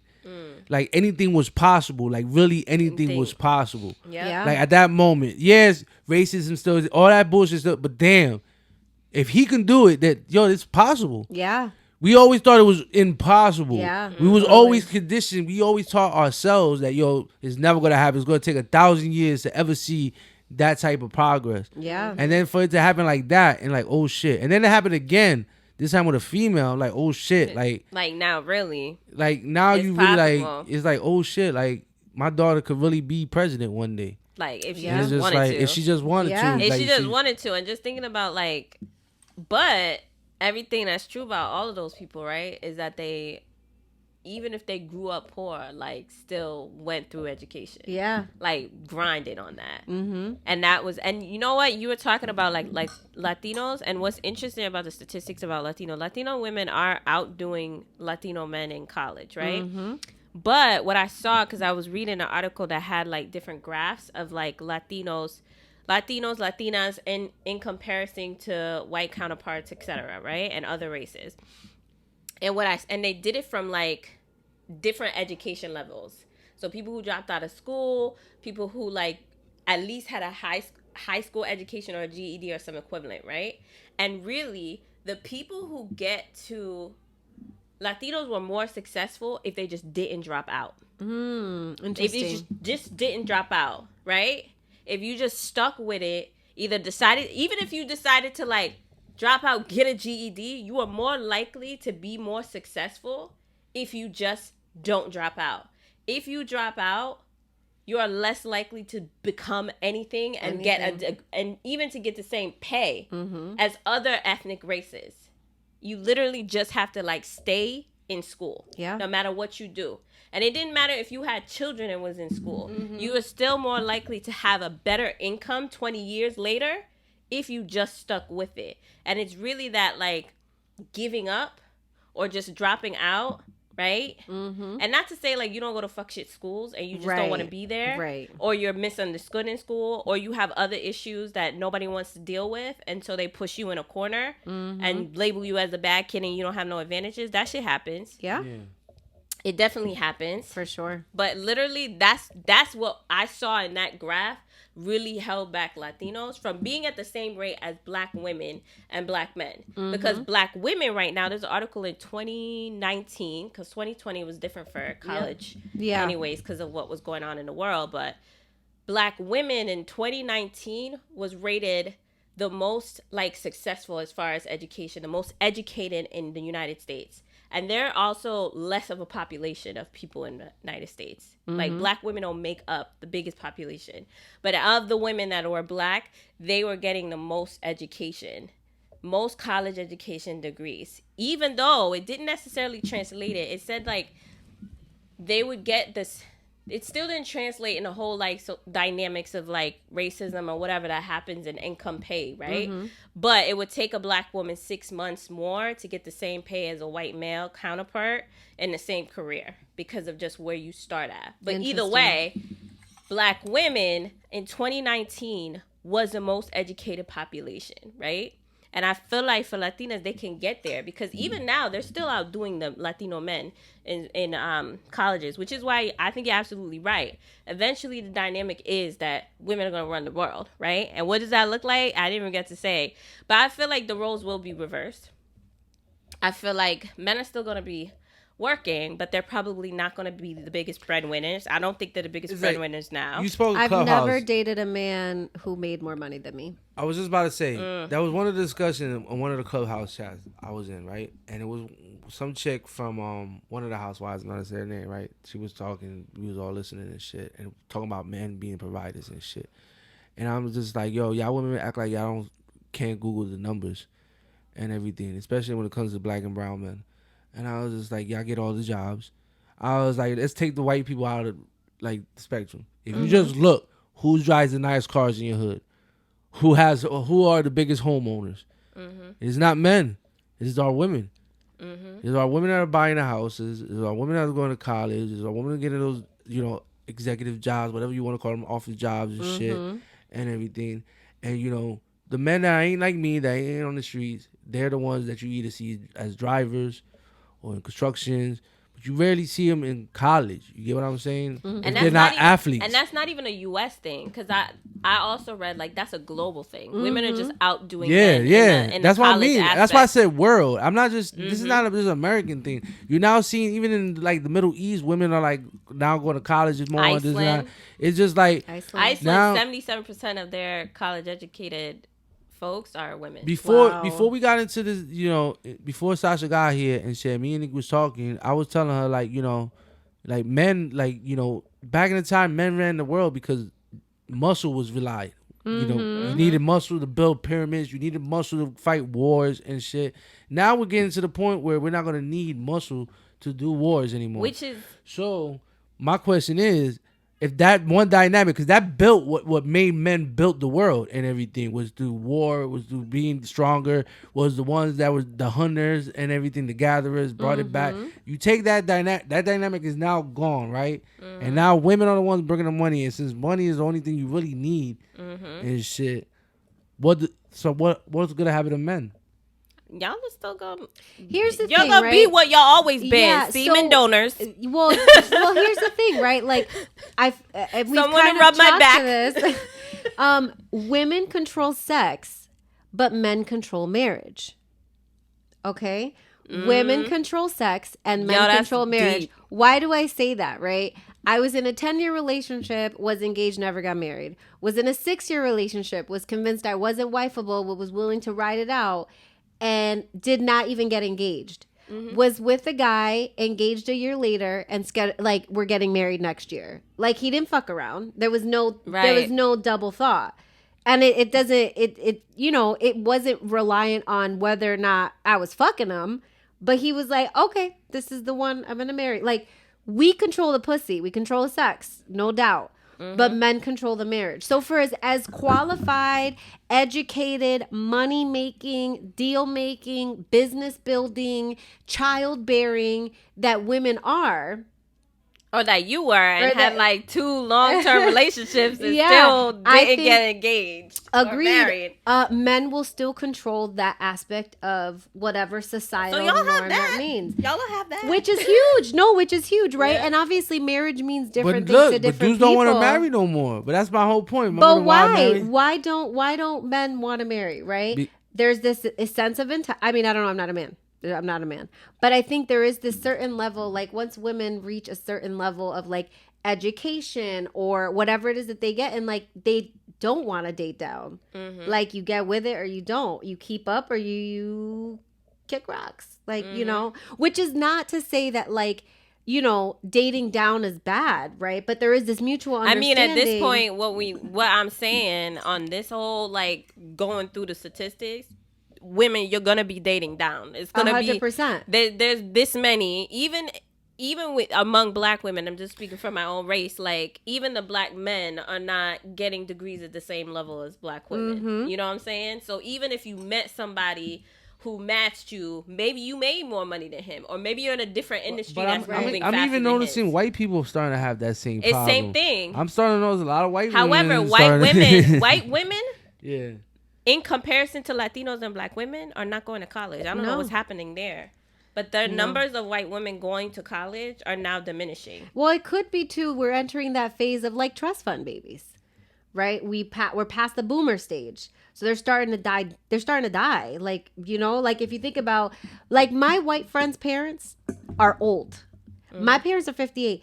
Their parents are 68 and 78. Okay, so if they didn't go to college right after high school, they took a break because mommy and papi were paying for the self-discovery tour of the world.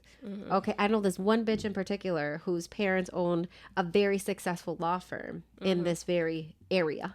Okay, so she didn't go to college after high school. She was only a year younger than me, and she traveled like motorcycle diary style from here the day after graduation to the southernmost point of South America. The backpacking trips, I be seeing that. Yo, Y'all be straight doing up, that, huh? she straight up backpacked for 2 or 3 years.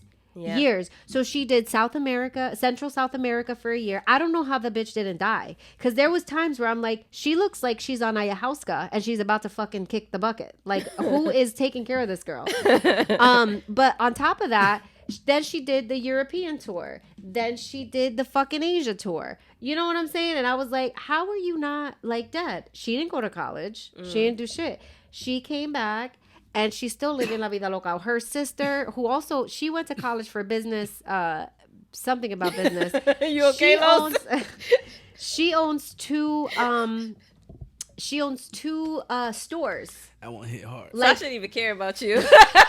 Yeah, don't worry about me. I'll be all right. She owns 2 stores. She's straight up. She has a Typical Puerto Rican chick. She ain't give a fuck. she hold on, this is my baby daddy.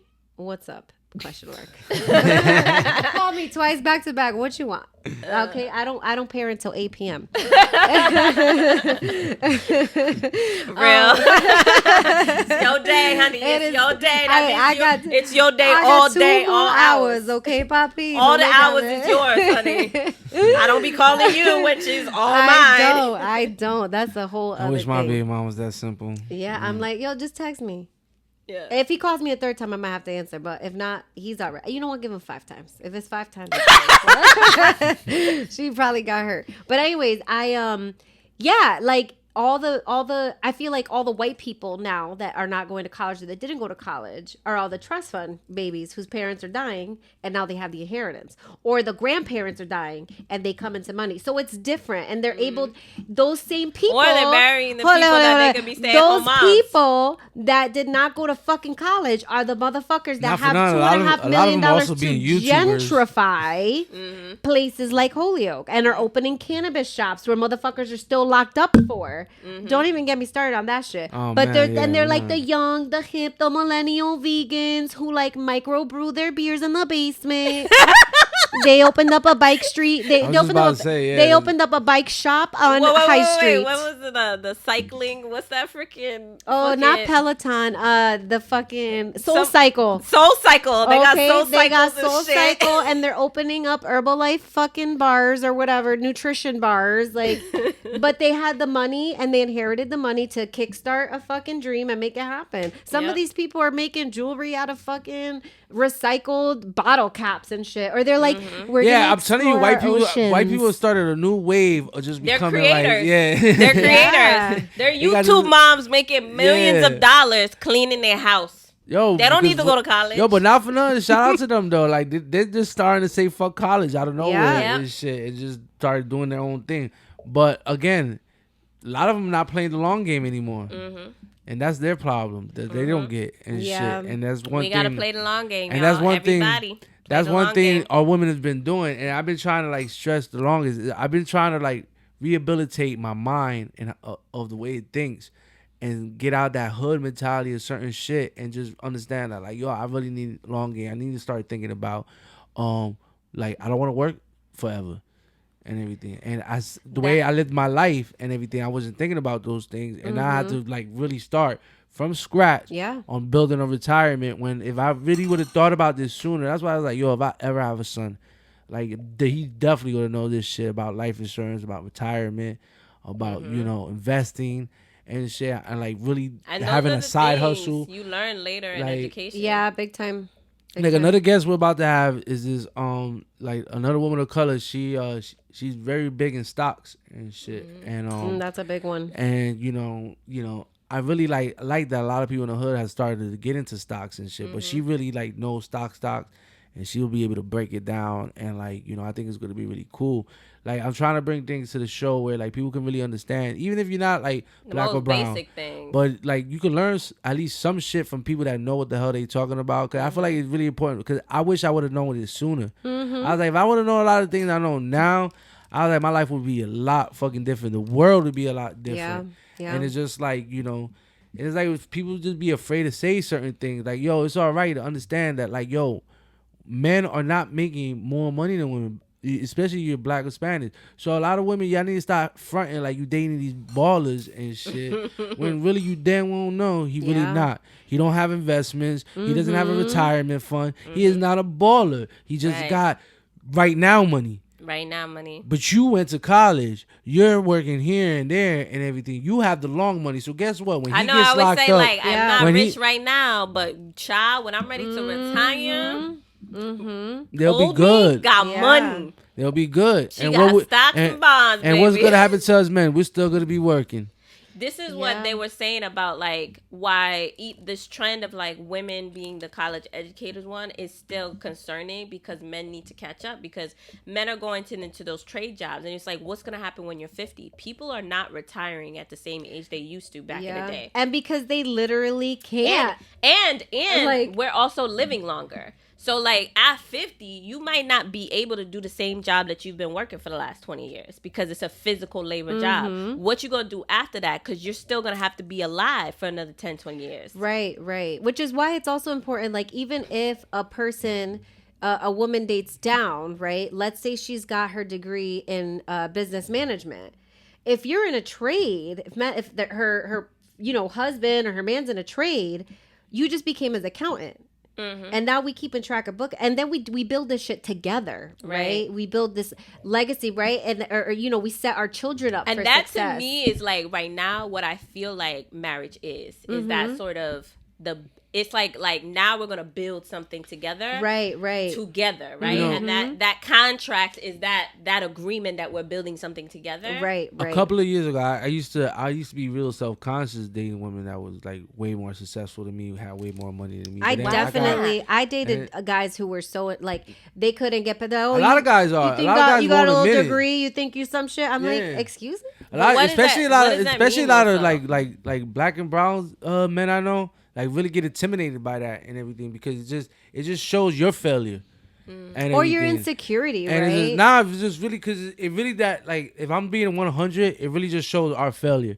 Like when I was really feeling like that, when I used to feel like that, when I was dating a successful woman that was way more, I was like, damn, why the fuck can I do it? And it's just like, fuck, man. And I'm just like, because I'm expected to do it. And, when they start comping shit for you, like, yo, I got you, then it even hurts even more. Because then you just like, damn, she just bought that. Like, some dudes don't care. And those are dudes that were never raised around men. That don't care if a woman buys them everything. But the ones that were raised around other men and know what men or know what a man is expected to be in society, that shit's like a punch in the stomach.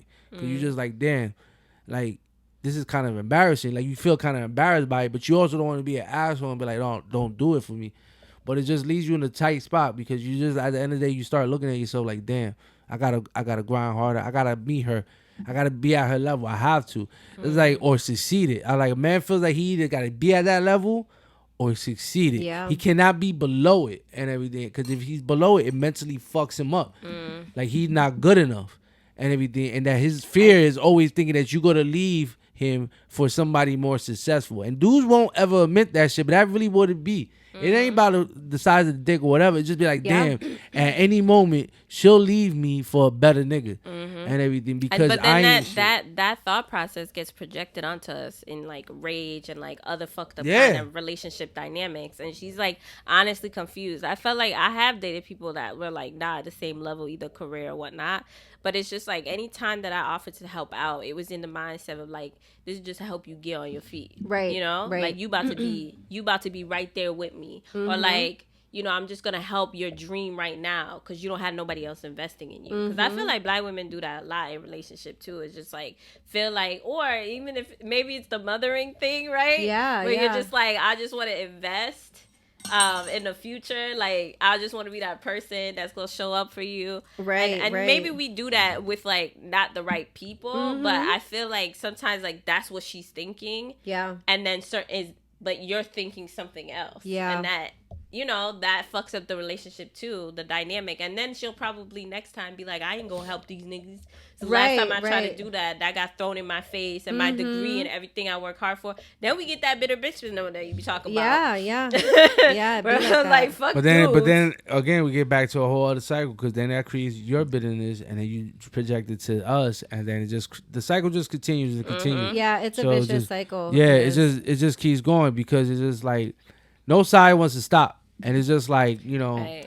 What be bothering me is like I'm man enough to admit that I was like I had to look past that shit and just like because I was starting to get toxic because then I would be like she would go to these parties and shit and I was never a jealous dude and I would start getting jealous because I just like like I wouldn't first of all I wouldn't feel comfortable going and then second of all like I just didn't feel like I could trust like damn she gonna see a rich dude. Next year, I'm gone. That's it.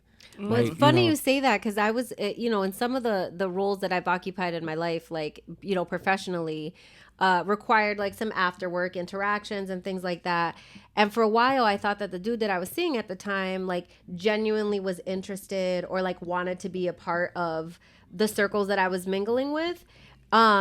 Only to realize and piece together later on that it was his own insecurities and who I was going to be around. Not so much that he wanted to be there. He just wanted to keep tabs, you know, in my car. So I had to pick him up and bring him with me places when I was like, you don't have to be at this one. I'm only going to be here for an hour. But he was like adamant about and you're being like there. Totally unaware of I'm what's like, going on. Right. And in my head, I'm like, it ain't that serious. This is a fundraiser for a fucker I don't actually care about. I'm just coming to schmooze and show face, like, because it's part of my job. Dudes are like networking. Yeah, exactly. Sure. And I'm like, what the hell? Like, cheating is what you're doing, bitch. Yeah, always. But like, it's a real and I never cheated on man. that guy. I never cheated on that guy. Nah, I never say I never cheated, but I didn't cheat on him. That's real. I never gave. So there was no reason. I never cheated on him, but. It was weird to me when I look back and I think about it. I'm like, damn, that was like his own fucking way of trying to be in it, Well, that shit is crazy though. That's like, I don't know, like, I don't know how to explain it. Like, it just at that time when I was thinking about it, I was just like, man, I really fucked up. Like, I couldn't believe I was really acting that toxic and shit. I was just like, yo, I'm great. I was like, I love me some me. I was like, what the fuck am I bugging and making myself feel less and shit? Like, they didn't live the life I lived. They didn't go through what I go through. Right. And so therefore, and the fact that they still accepted me, I should look at it like that and not worrying about, matching their level, because I'm already at their level. If I Right, wasn't, right. they wouldn't be trying to holler at me. Exactly. And so once I got that in my mind and everything, my whole perspective changed. Totally. Then it was like about nothing talking to doctors, lawyers, and shit. I didn't give a fuck how much you made. At the end of the day, you still wanted this. It is what it is. Right. And so I needed to walk the walk and talk the talk.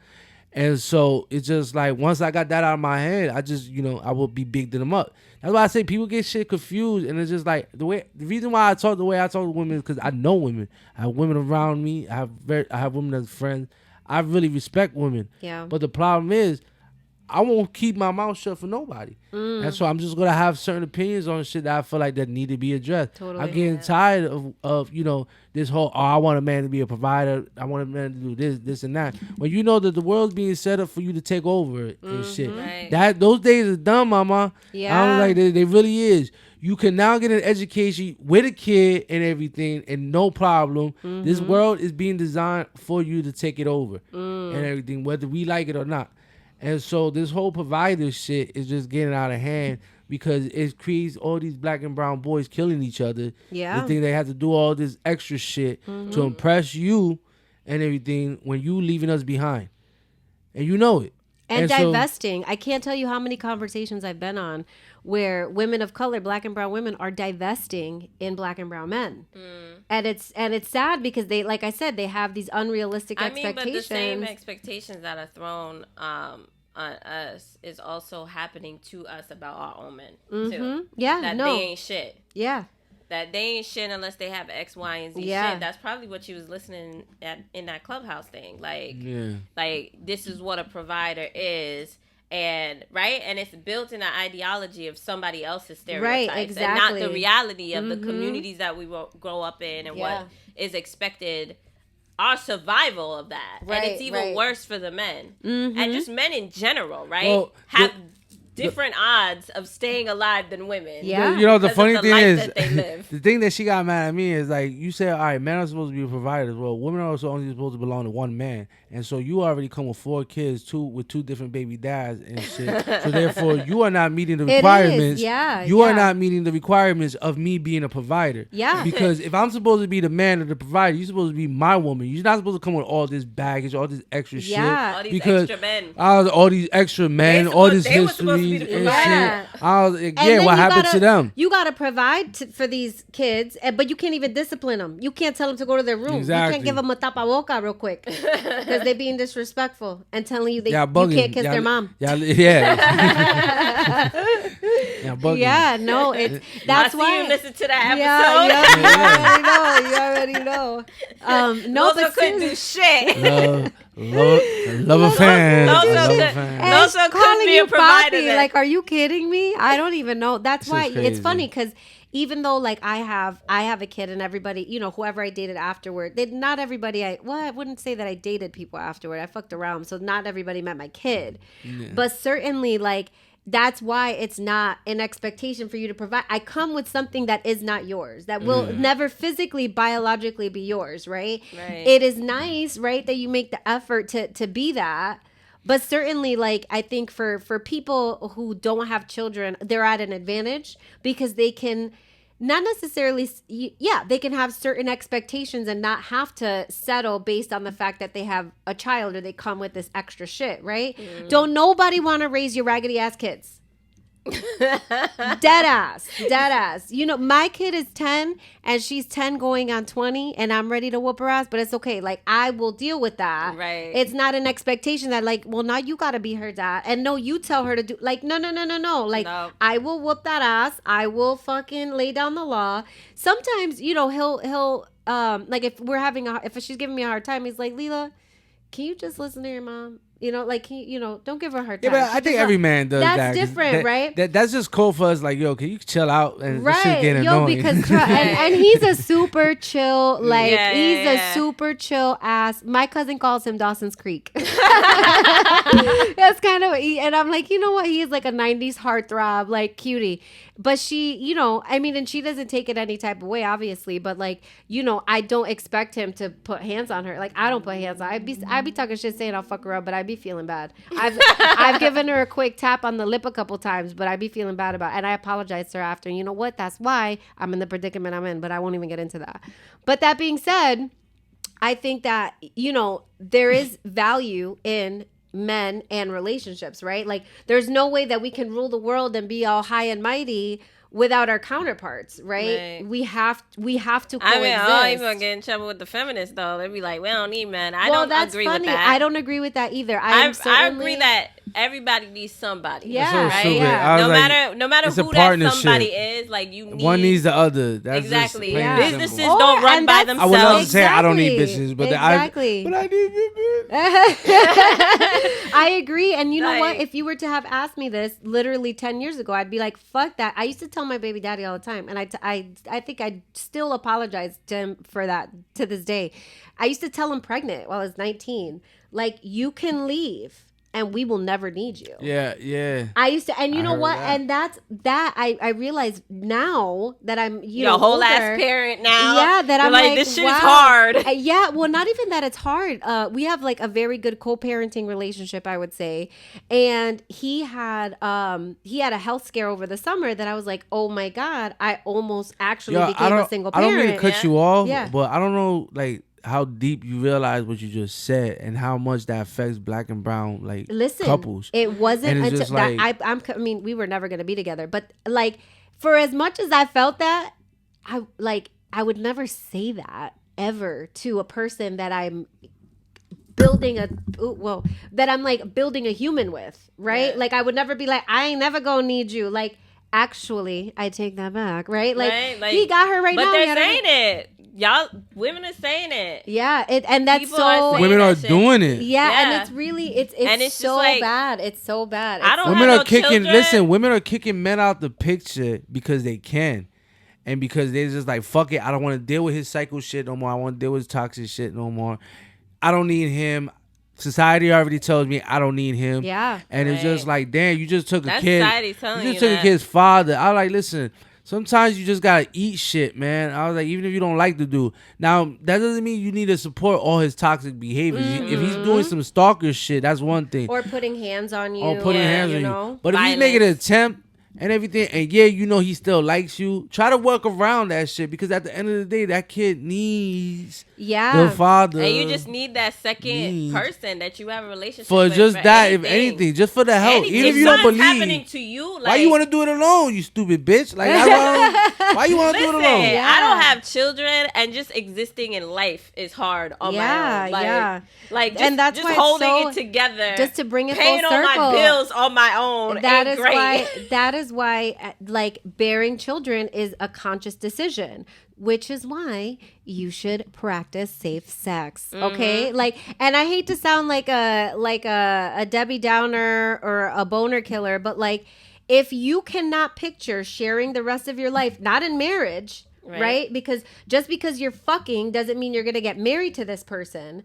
But if you co-create a human, y'all gonna be in each other's lives forever. So unless you are trying to fuck it and be out, okay, you trying to fucking dick her down and dash, you need to wrap it up. Like, if you don't want to commit your life to this person. To that person y'all call us, other human. Listen, exactly. A lot of women call us sperm donors, but y'all make us sperm donors because it's so, like, y'all act like y'all don't have, like, decision-making skills. Women control the pussy. And men control the marriage. You know, I remember this one chick told me, she was just like, "Oh, it's funny that you said that shit." Because I, like, Nick, remember when I said the chick told me, like, I can have any man I want? And I was like, yeah, you can have any man you want, anything, but I can have any wife I want. Right. You can't have any husband you want. Exactly. I was just like, it's all different. Right. I get to choose what wife I want and shit. You just got to hope and pray somebody picks you and shit. I was like, it's a whole different dynamic. And I was like, and so, like, that's a whole different story, but And I identify as a feminist, but I also can't wait to fucking get married. But I don't think, like, I don't look at feminist women as man haters and shit. I think that's a whole different. I think that's a whole different category, because I used to date a lot of chicks that called themselves feminists, but I always looked at it as a chick that just was proud to be women. that was just proud to be a woman and shit. Right, But right. I noticed that white women treat feminism differently. They do. They make it especially a this dominating. year, yeah. They make it a dominating. I hate men type shit. But Yeah, I never. they're Anytime I seen a straight black up or Spanish misandrous. chick say I'm a feminist, it always just means that they proud to be a woman and Or that we they just wanna independent. get paid the yeah. same. Or that they Yeah. independent. Like yo, I'm independent. I want to get paid the same. But it's never no dominating shit. But with white women, and it's not to diss y'all, but I just noticed that when a white woman says they're a feminist, it means a whole different thing. No, I know because I that's remember I talked to a white chick that was a feminist, and I was like, oh, all right. I was like, that's what's Well, up. what did you say? And then- The whole world is built to support them. Yeah, They so- probably can be like, fuck men and be Yeah, fine. yeah. Yeah, but it was. But I can't say fuck my parents, fuck my man, fuck the baby daddy, and think that I'm gonna be okay without Yeah. seriously struggling. White women still get more in federal and government assistance than women of color. White women will get more food stamps. White women will get more cash assistance. White women are more likely to get approved for Section 8 housing than women of color. But that's not the stats we see, right? That's not what we want to look at. That's not what we. And it's funny because they're like, oh, but black and brown, black and Latinos are only looking for handouts. Da da da. Like, no. Like, please revisit those numbers. That's some real shit. Yeah. I remember there's this whole white neighborhood that was number Section 8 people. Yeah. And I was just like, and the It only all reason why I depends knew on where that, you live at, yo, the only reason why I knew that, the chick I was talking to, right? She was telling me, it's like, oh, I don't know why they acting bougie. Everybody here from Section 8. I wait, this is a Section 8 neighborhood? I'm like, hold up. I was like, this don't look like nowhere near where I know a Yeah, Section 8 neighborhood supposed to look like Yeah. and shit. And then I come to find out, like, that whole town's pretty much on Section 8. I was like, damn, white people are on welfare too. It's just like, They Yeah. are. you just don't They're see actually it. the number one population on, despite popular beliefs, actually the number one people on Government assistance. assistance, yep, is white people.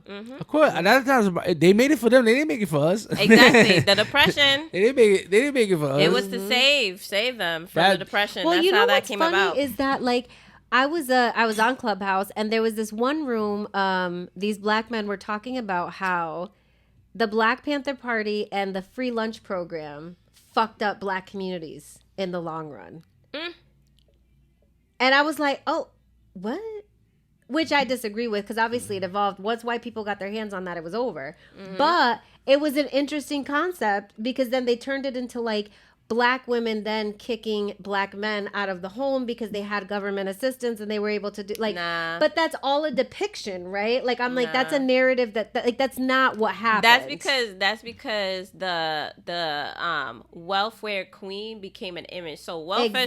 started to save women that was struggling and families that was struggling in after the depression. Yep. That's how welfare came around. But then it was like all these black people now had rights too. Yeah. Right? So they were able to access the same programs. Yep. But then once they started accessing the programs, obviously we were going to have even less. 'Cause Exactly. we started at a different time Yeah. than everybody else. So Yep. we were already coming in and we're like, oh, okay, here's something that can help us out. Yeah. And then they started to do those cartoons with that big, like, black woman with all Yep. the little babies. Yep. And that's how Welfare Queen came about, Yep, right? it's the And that stereotype. became, like, the stereotype. But and this is not to say, like, oh, this is also just to talk about history, right? So if they started having welfare first, that's why there's more of them on welfare than there are of us. Because we started entering that program at a different time Yep. period. And then depending on where you live at, right?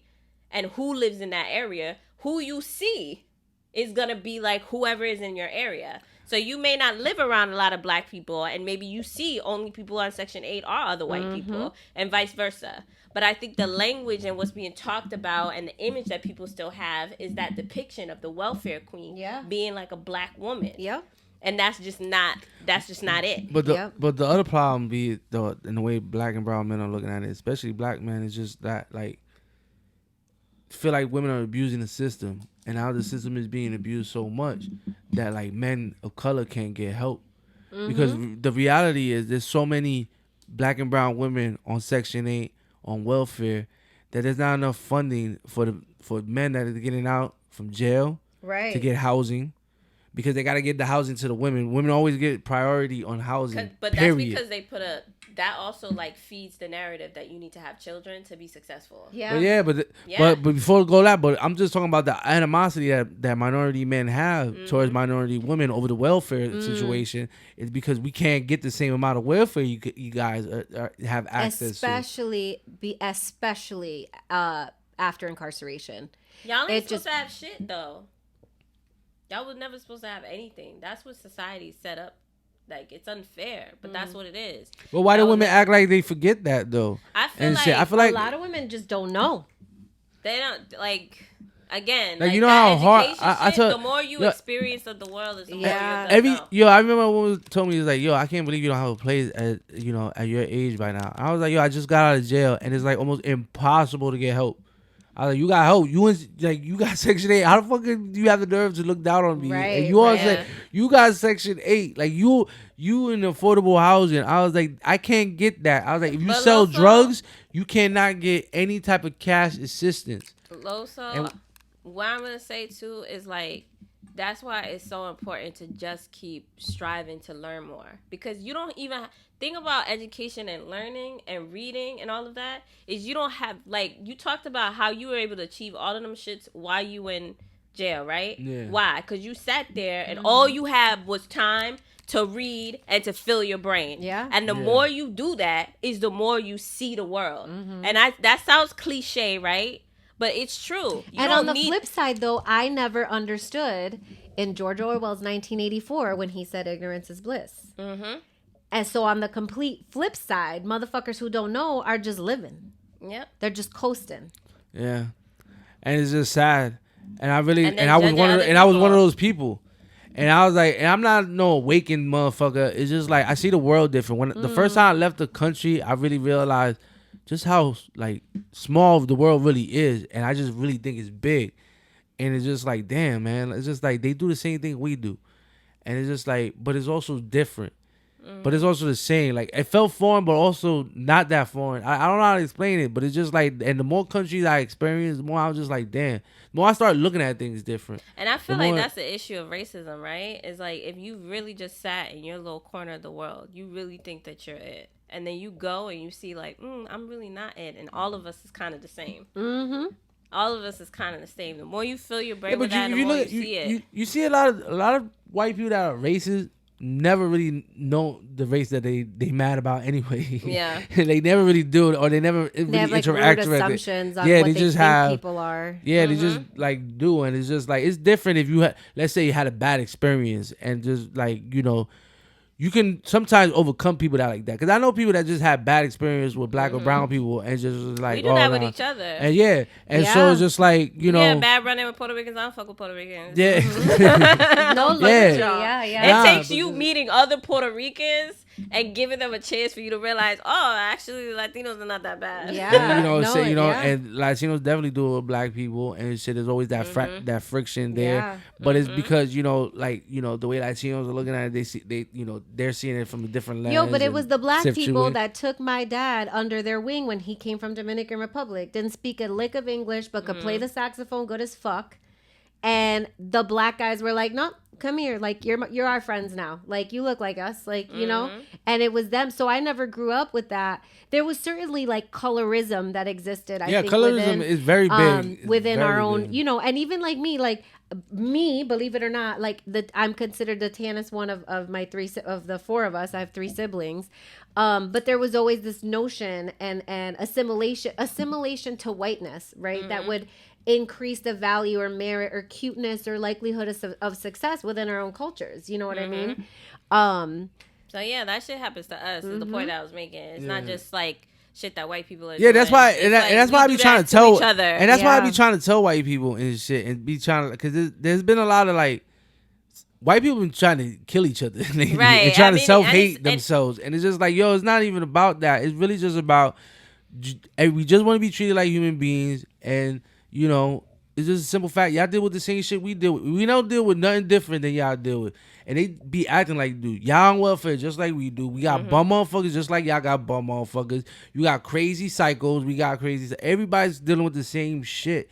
but everybody act like they're so alien. Y'all got gangsters. Like like you Y'all just built get the away with whole certain shit. economy off of your gangsters. They just get away with certain shit, and the fact that y'all just don't want to acknowledge it, some of y'all, is just stupid because it's just plain. It's you can see it. Y'all stormed the whole building, nothing happened to y'all.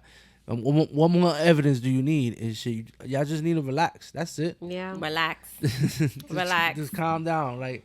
But and our people need to stop acting like it's just them. Like, we do that shit to each other. It may not be by definition racism, but we're prejudiced to each other. Yep. We talk shit about each other. And we say fucked up shit about yeah. other people that look like us. Yeah. Yeah. But see, I don't mind a little. I feel like racism, prejudice, and bigotry is all different things. They like, are. I feel like racism is intolerable to me. Yeah, because it's rooted on superiority. You're a superior I don't race. believe that anybody, any race, no matter what color you are, is superior to any other race. And if that's what you think you are, we're all the same race. Yeah, because we're all humans. We're all humans. So I don't agree with none of that. Bigotry is ignorance. That's like, you just think you know somebody, but you really don't, and shit. And you making rule assumptions on somebody. Yeah. Now prejudice is something different. I think everybody's prejudice in some way. That's because you form your opinions about somebody based off of something else that you've seen. Yeah. So you create this idea that this one experience or this one thing I've seen on TV says that these people who wear chains, big chains, and baggy jeans are gangsters, and so those are the gangsters. But I'll tell you what's not a wrong prejudice is a young white man in a trench coat is probably gonna shoot up the place. What's with y'all in that? How you doing that? Listen, I was at Barnes & Noble one time with my kid, and I was so scared that I jetted out of there so fast. You're like, that's I was like, you know what? That person might just bust out a couple. Just not for nothing. The time that we had like a so story time. When I was in high school, I remember like they canceled like the time that we were supposed to come in. There was a delay. And I went on the news, right? And found out that the reason there was a delay is there was a bomb threat. You know what kid that was? It was a weird white kid. Now, mind you, there's not a lot of white people at my school. And that's just because the city of Springfield, which is where I'm at, is mostly people of color, right? So even in our high schools, it's not a bunch, there's not a bunch of white people. Yeah. There's just a few. And so I didn't know that kid, but I knew who he was because there's not a lot of them in my school. And he always wore a trench coat. And he always had a briefcase, too. Yeah, exactly. And he was like an art student or something. Yeah, leave them white kids alone, man. Leave them alone, man. I went to so my high school was the flip side where that was like a norm. So it wasn't immediately scary until I got a little bit older where I was like, oh, y'all could have just blah, blah, blah, blah. And we didn't have metal detectors at our school. We didn't have. That wasn't a thing until I think I got to high school. A police presence at our school. We didn't even have a security guard at our school. Like, it was like that. But what you said, people from all over the valley, that means, like, y'all had more people other than Springfield coming to y'all school. Oh, absolutely. Absolutely. Yeah. Where I was high school, best believe, they were checking my bags. Yeah. Lockers, probably. I was going, oh. Speaking of that, the first time I ever seen like a scan is that they brought dogs into the school. Oh hell! Periodically, no. Yeah, to like sniff the lockers and shit for drugs. We would never. Oh my god, our school would never. Yo, you see that? We grew up in the same city and two different experiences just based on what kind of school we went to. I can't relate. I went to the schools I went to had metal detectors, all that shit. We actually had ID cards that you had to swipe in. If you didn't have your ID card, shout out to IS 111 in Brooklyn, New York. If you didn't have your ID card, you couldn't even get into the school at one point. Oh yeah, they did that at our school. Not ours. They had that shit locked down. We would have one every year. The police was always over there.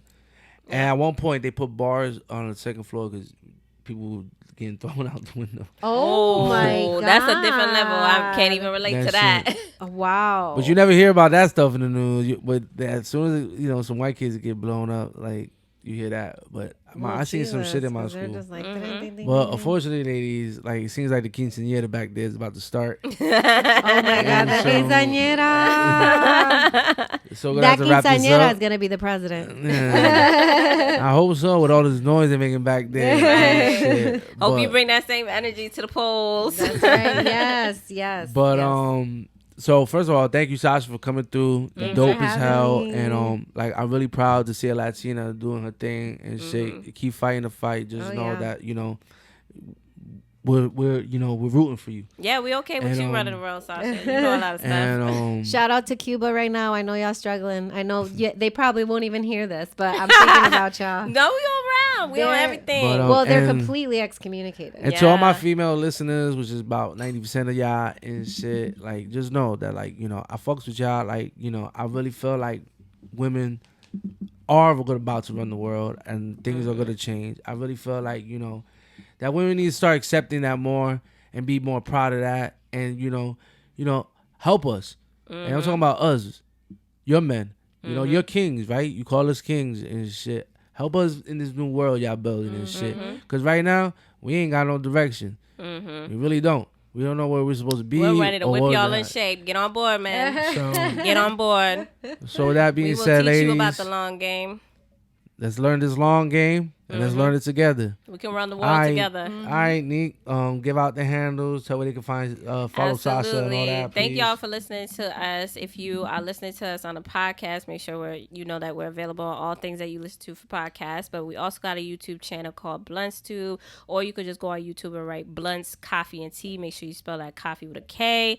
And then we want to hear your opinions and thoughts about all the things that we talk about. You have some crazy questions about reproductive health, hit us up on YouTube. Definitely comment, or you can also hit us up on all the social media handles for Bluntz Coffee and Tea, which is how you can get us on Twitter and Instagram. So definitely comment. Tell us how you feel about this episode. Shout out to the folks that are on our YouTube that are really engaging with us. Some of y'all are talking shit, and I hear you. Some of them. Yeah. Shout out to whoever said that. Nick's voice is annoying. I know who it is. I agree. I agree 100%. And Sasha, where if any of our listeners want to ask you questions, can they ask you questions? Where can they follow you on social media? So I am I'm on Instagram, the Sashanator with 4 R's. So at the Sashanator, SASHINATORRRR, 4 R's. Sasha Jimenez on Facebook and LinkedIn. Yeah. I'm like, what other social media am I Twitter. on? You don't got a Twitter. I'm not on the Twitter. That's But so I old. am- I'm not on the Twitter. But I am on Clubhouse as also like the Sashanator is my handle, and then the Sashanator with 1 R on Snapchat. But I mean, really, if you have access to any smart device, you can probably find my phone number somewhere. Call me, text me, Oh, call me, open. beat me. If you want to reach me, right, so- if you want to learn more about Planned Parenthood, Yes. especially if you're in Massachusetts, go to pplm.org to hear Yes. about our services and where our health centers are at. But there's also 300 affiliates across the country, so there's probably a Planned Parenthood near you. And you can check and just Google it and see if there's one near you, so you could get all your questions answered and get some of those appointments and check your dicks and your vaginas. Yeah, right? please make sure y'all do that. Your body parts. Get your And body so, ladies, parts. you're Pee welcome. after sex. Ladies, you're welcome for this episode. Just know next episode I'm coming back Pee for after y'all. sex is real.